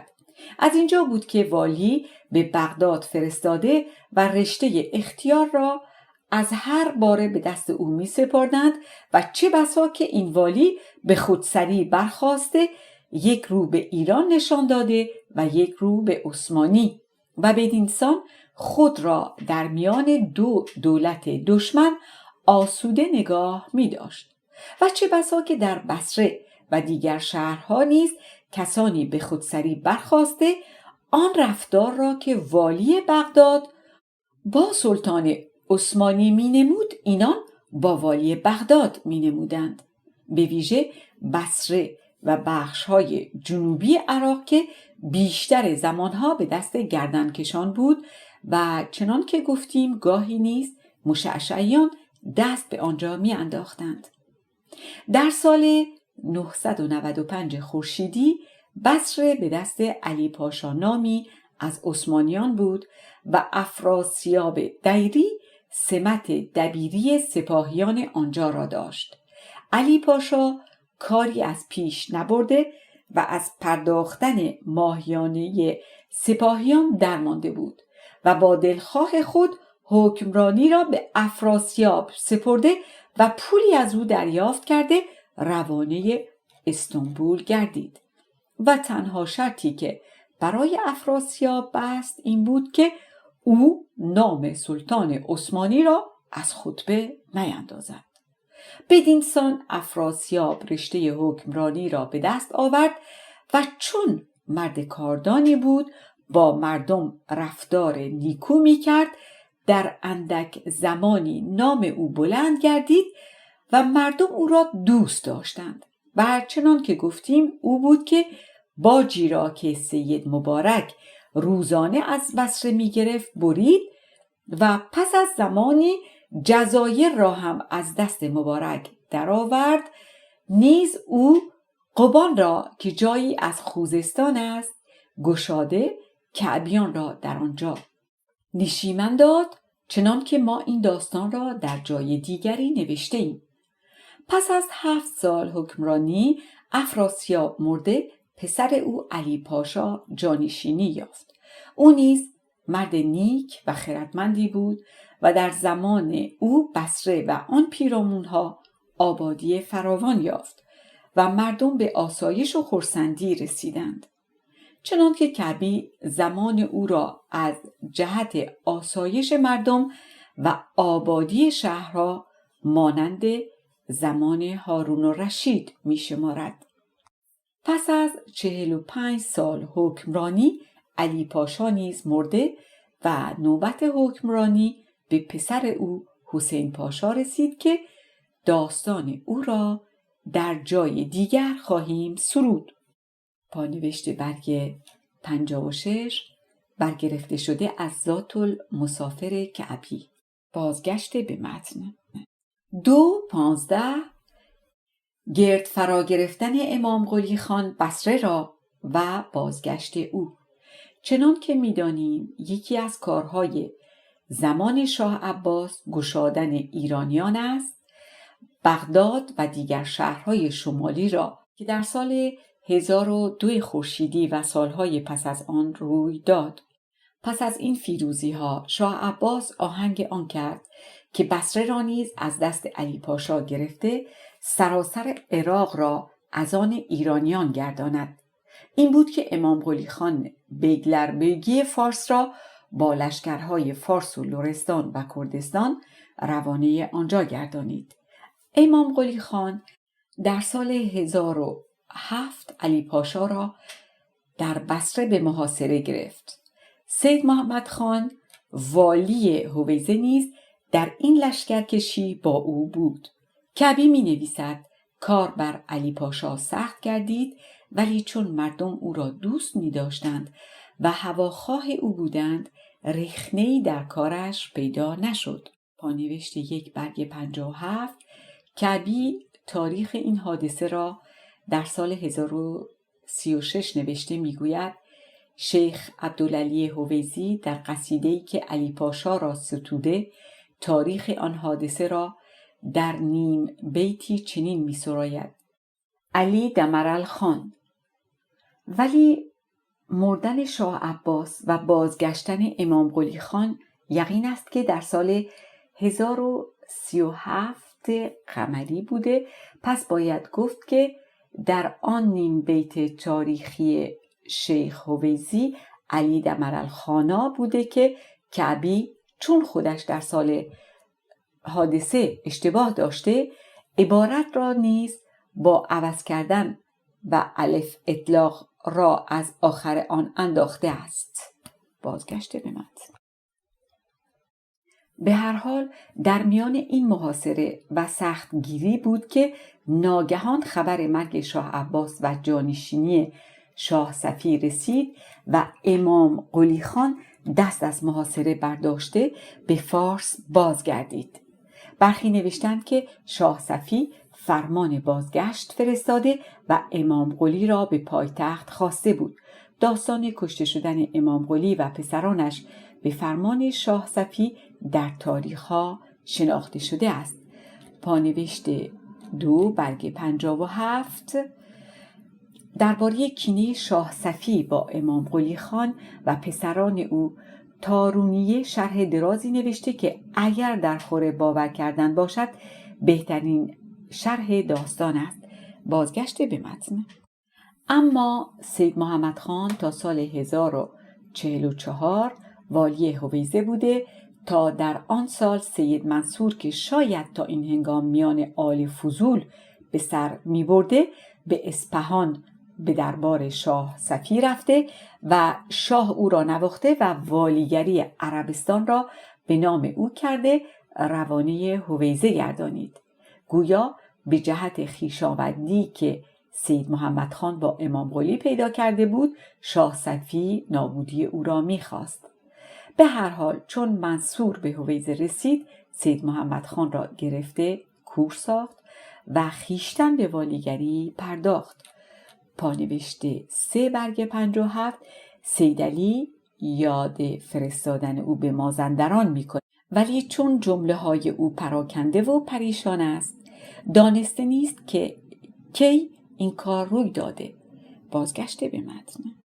9 سال دیگر سید منصور حکمرانی داشت تا در سال 1022 خورشیدی 53 قمری که نوبت پادشاهی ایران به شاه عباس دوم رسیده بود، میانه او و پسرش سید برکه کشاکش و زد و خورد برخاست و شاه برای جلوگیری از آن کشاکش منصور را به اصفهان خواسته و او را به مشهد بفرستاد و والیگری را به پسر او سید برکه داد. پانوشته 4 از مسوده های جواهری کتاب سیدعلی، بازگشته به متن. 2:16 سید برکه. سیدعلی می نویسد او مرد بسیار دلیر و در سواری بس ورزیده بود، چنان که به هنگام دویدن 2 اسب از دوش یکی به دوش دیگری می جست، ولی چون به حکمرانی رسید به کامگزاری ها پرداخته پروای سامان کارها را نداشت و در زمان او گزند و آزار فراوان به مردم رسید. گویا در نتیجه این حال او بود که در سال 1060 قمری یا 1029 خورشیدی اسلامی شاه او را برداشته سید علی خان پسر خلف را به جای او والی عربستان کرد. داستان برداشتن او را سیدعلی چنین می نویسد که سیاوش خان نامی از سوی شاه به رام هرمز آمده نامه‌ای به سید برکه نوشته او را نزد خود طلبید بدین عنوان که دختر خود را به زنی به او بدهد. برکه از این دعوت شادمان گردید، بیدرنگ به رام هرمز رفت.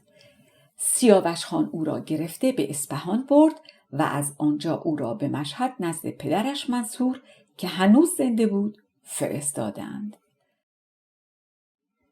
پانوشته برگ 58 از مسوده های جواهری کتاب سیدعلی روضة الصفا، بازگشته به متن. 2:17 سیدعلی خان پسر خلف. مولا خلف را گفتیم که پسر سید مطلب و برادر سید مبارک بود. چون مبارک او را کور ساخت، در هویزه نمانده با خاندان و بستگان خود به کوه گیلویه رفت و در آنجا جایزان و آن پیرامونها را از امام قلی خان بیگلر بیگی کوه گیلویه و فارس گرفته به آبادی آنها برخاست و آبی به نام خلف آباد بر آنها روان گردانید. پانوشته 2 شهری نیز به نام خلف آباد به نام او می نویسند، ولی ما نمی دانیم آیا یکی از آبادی های پیشین بوده که آبادتر گردانیده و نام آن را هم تغییر داده یا اینکه خود او آبادی جداگانه‌ای بنیاد نهاده. در نقشه شماره 3 آبادی به این نام دیده می شود. بازگشته به متن. مولا خلف از علمای شیعه شمرده می شود و تألیف‌های بسیاری از او نام می برند. پسر او سیدعلی نیز در اصفهان درس خوانده و از علما و مؤلفان به شمار است و شعرهای بسیاری از او باز مانده. سیدعلی در خلف آباد نزد پدر خود میزیست تا در سال 1060 که چنان که گفتیم سیاوش خان از دربار به رام هرمز آمده سید برکه را بدانجا خوانده گرفتار نمود. در همان زمان سیدعلی و پدرش خلف نزد او رفتند و او فرمان والیگری که از دربار به نام سیدعلی آورده بود و پنهان می داشت آشکار کرده به سیدعلی داد. سیدعلی خان به هویزه رفته به والیگری پرداخت و او مرد کم آزار و نیکو می بود، ولی جربوزه حکمرانی نداشت و این بود که کارها از سامان افتاده و مردم زبان به شکایت باز نمودند. از کارهای او اینکه پس از چند سال حکمرانی برادرش ملا جودالله که در حویزه نزد او میزیست از او رنجیده به میان آل فضول رفت و به دستیاری ایشان سپاهی آراسته بر سر حویزه آمده. سیدعلی خان چگونگی را به پدرش خلف نوشت. خلف تا نزدیکی های حویزه آمده به سیدعلی پیغام داد که به جنگ برادرت بیرون بیا و دلیری بکن که پیروزی از تو خواهد بود. از این پیام سیدعلی خان دلیری یافته به جنگ جودالله بیرون آمد و در کارزاری که روی داد ناگهان تیری به جودالله رسیده او را نابود ساخت و سپاهیان او شکست یافته پراکنده گردیدند. ولی چون این خبر به مولا خلف رسید، با آنکه خود او سیدعلی را به جنگ برانگیخته بود، از او سخت رنجیده و سوار شده به خلف آباد رفت و در آنجا بود تا به درود زندگی گفت.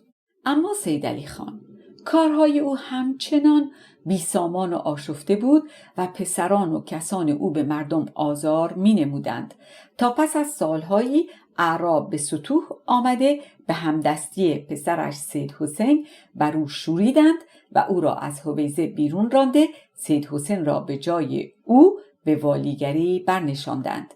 و چون پیش از این خبر نابسامانی کارهای خوزستان به گوش شاه رسیده و او منوچهر خان حاکم لرستان را مأمور کرده بود که به حویزه آمده سیدعلی خان را روانه اصفهان سازد و خیشتن به جای او به سامان کارهای خوزستان پردازد.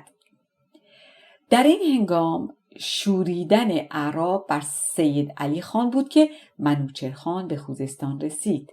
نخست اعراب با وی نیز از در نافرمانی در آمده به جنگ برخاستند، ولی سپس ناچار گردیده فرمان برداری آشکار ساختند و او به حویزه در آمده به حکمرانی پرداخت.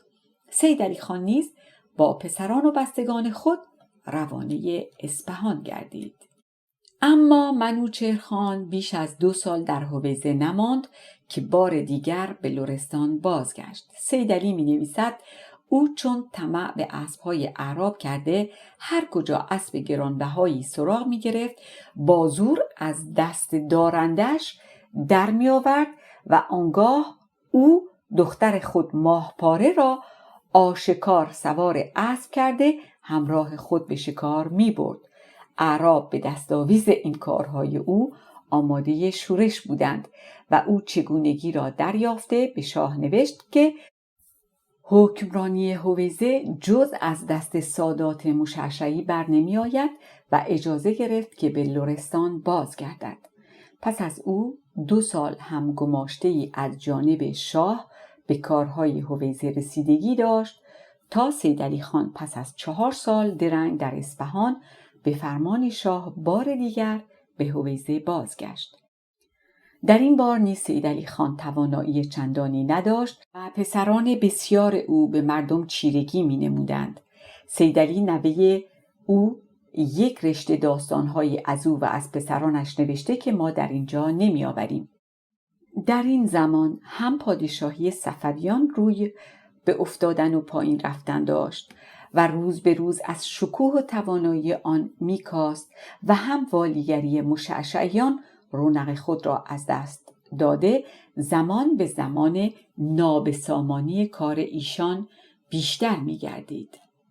چنان که گفته ایم این زمان همیشه سپاهی از قزلباش در دژ حویزه به پاسبانی می نشسته با اینکه والیان بر اعراب چیره نبود و آن توانایی را نداشتند که از شورش و تاخت و تاز ایشان جلوگیری نمایند.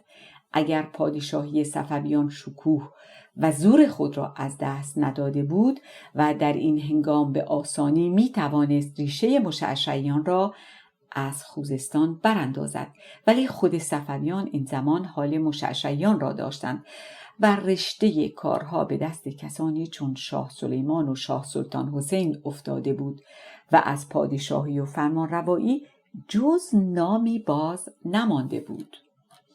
یکی از حوادث زمان سیدعلی خان لشکرکشی عثمانیان به بصره و پراکنده شدن مردم بصره و جزایر و گریختن حسین پاشای دیری به ایران است که در جای دیگر این داستان را خواهیم سرود. هم در این پیش آمد بود که سید نعمت الله جزایری مؤلف زهرالربیع و کتاب‌های دیگر که نیای سادات جزایری خوزستان است از جزایر کوچیده به هویزه در آمده و از آنجا به شوشتر رفته و در آنجا نشیمن گزید. پانوشت برگ 61 از کتاب سیدعلی تذکره شوشتر مسوده های جواهری. بازگشت به متن. 2:18 خاندان واخشتوخان در شوشتر. چون این کتاب تنها داستان موشعشعیان نیست، تاریخ خوزستان در زمان ایشان نیز هست، در اینجا باید اندکی هم از بخش شرقی خوزستان گفتگو نماییم. چنان که گفتیم از زمان شاه اسماعیل خوزستان به دو بخش گردیده، بخش غربی با هویزه عربستان نامیده شده، بار دیگر به خاندان مشعشعی واگذار شد. بخش شرقی با شهرهای شوشتر و دزفول و رامهرمز به نام خوزستان خود صفویان در دست گرفتند که حاکم برای آن از دربار می‌فرستادند. در سال 1042 قمری اسلامی یا 1011 خورشیدی اسلامی واخشتوخان نامی از دربار شاه صفی به حکمرانی خوزستان بخش شرقی آمد و 37 سال پیاپی در این کار پایدار بود و چون در سال 1078 قمری یا 1046 خورشیدی اسلامی به درود زندگی گفت، پسرش جانشین او گردید و پس از او هم سالیان بسیار درازی حکمرانی خوزستان در خاندان ایشان باز ماند. چنان که در تذکره شوشتر نوشته واخشتو مرد کاردان و نیکو رفتاری بوده و در زمان حکمرانی خود همیشه به آبادی شوشتر و آن سرزمین ها می کوشیده. پس از وی پسرش فتحعلی خان نیز مرد نیکوکار و توانایی بوده و از کارهای او ساختن پل 44 چشمه شوشتر است که نیم شکسته های او کنون برجا و خود یکی از بنیادهای سترگ تاریخی است. این کار فتحعلی خان دلیل همت مردانه اوست، ولی اشتباهی از او به این کار توأم بوده که آن اشتباه مایه ویرانی شوشتر و آن پیرامونها گردیده و سالیان دراز مردم گرفتار رنج و زیان آن اشتباه بودند. ما این داستان را جداگانه خواهیم آورد، ولی نخست از چگونگی رود کارون در قرنهای پیشین و از تاریخچه آن گفتگو نماییم تا زمینه برای سخنرانی از کار فتحعلی خان و دیگر گفتگوها آماده باشد. برگ 62:2:19 کارون و بنیادهای آن.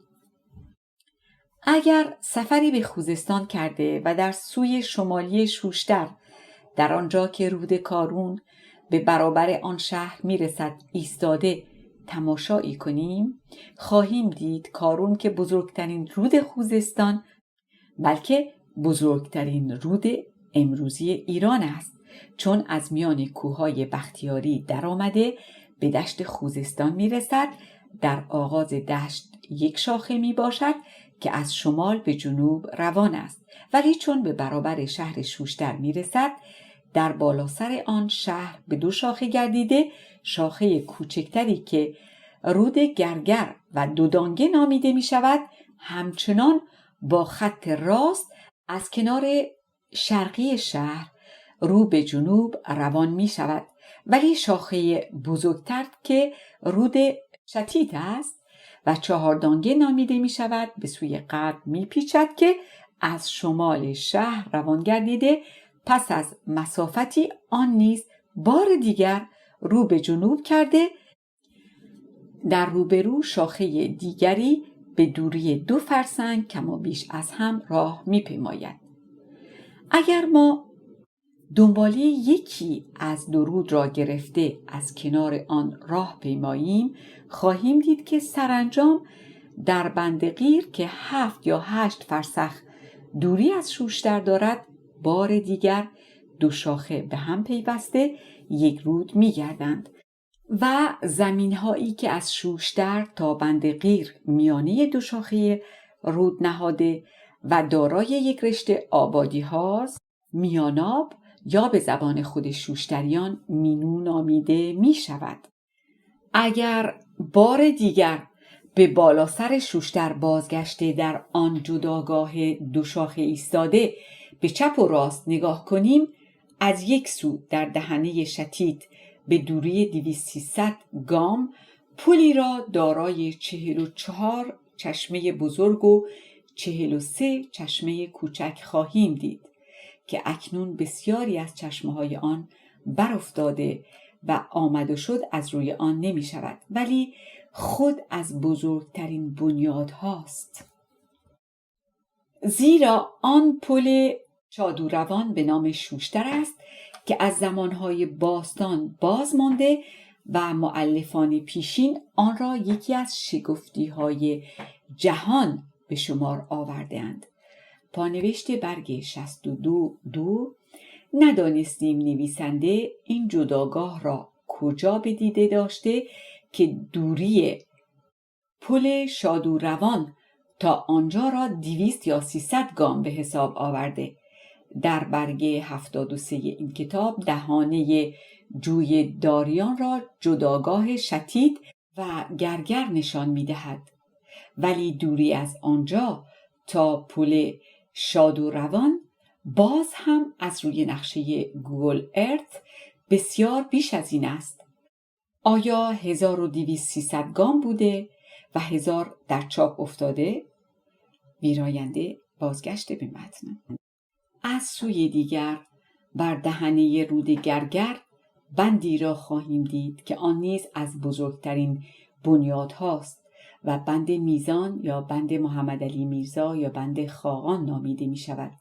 هم در آن جداگاه جویی را خواهیم دید که از رود به سوی درون شهر باز شده، ولی جز در هنگام زمستان و بهار که آب رود فزون گردیده بالا می آید آب بر این جوی در نمی آید و این جوی است که داریان یا دشتوا نامیده می شود و در زمانهای پیشین آب از آنجا به زمینهای میاناب روان می گردید و مایه آبادی آن زمینها بوده، ولی اکنون جز در زمستان و بهار آب به میاناب نمی رسد. این است نمایش امروزی کارون و بنیادهای آن در بالا سر شوشتر که ما به کوتاهی ستودیم. کنون باید تاریخچه آن بنیادها را بنویسیم و برای آنکه درست از عهده سخن برآییم باید بازگردیم به زمانهایی که از این بنیادها نشانی نبوده و رود به حال خود روان می گردیده.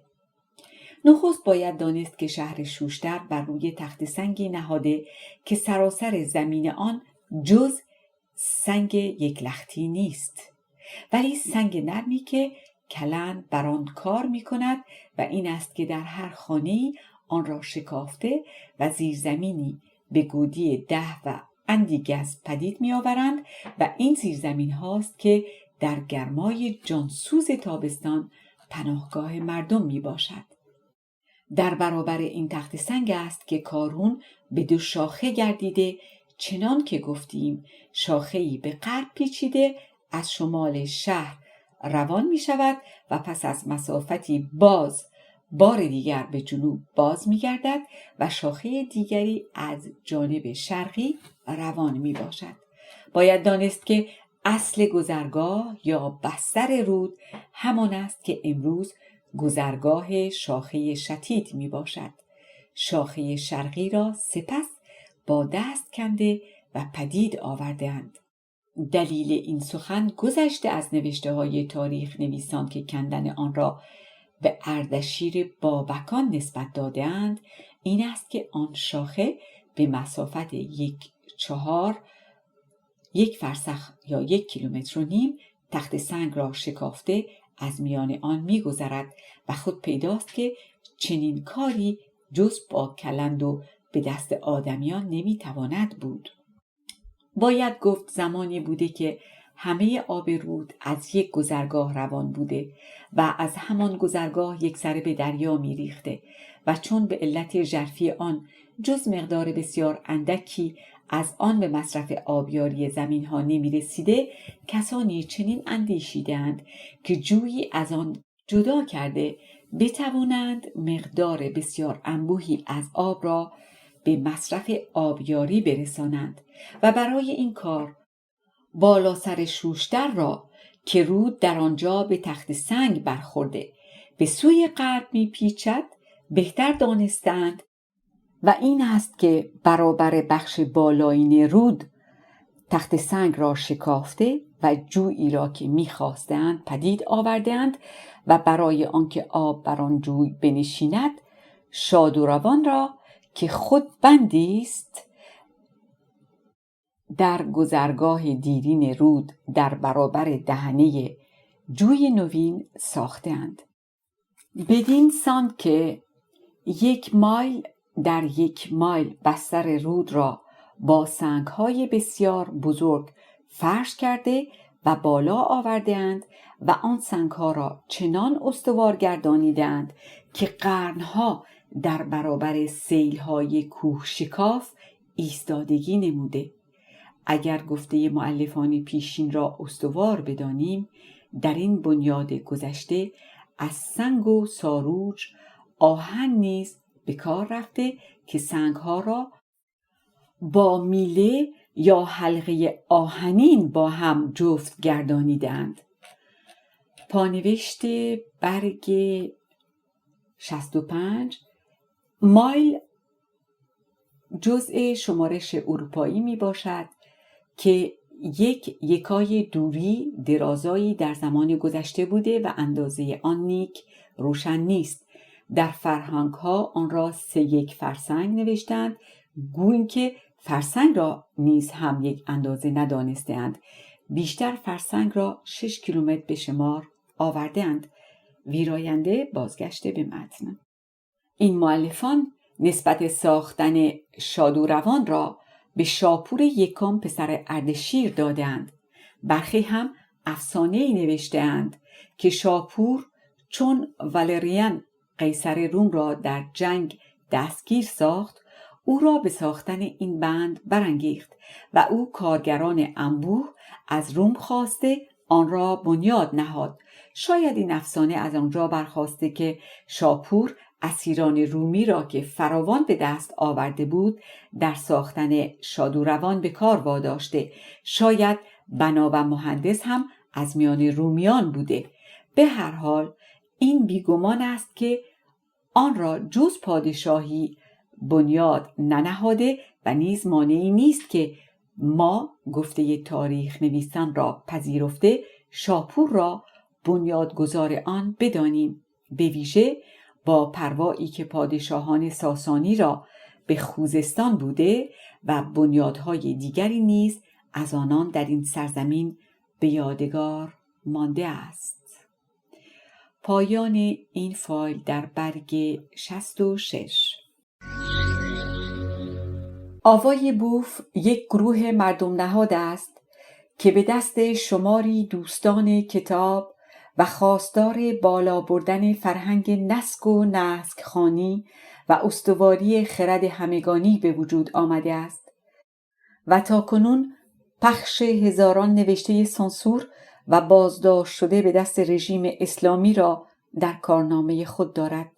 این نسک‌خانه اینترنتی وابستگی به هیچ گروه و ارگانی ندارد و همه کارها از گویش، ویرایش و پخش به رایگان انجام می‌گیرد. خواهشمندیم برای همراهی با این جنبش ما را به دوستان و آشنایان خود بشناسانید.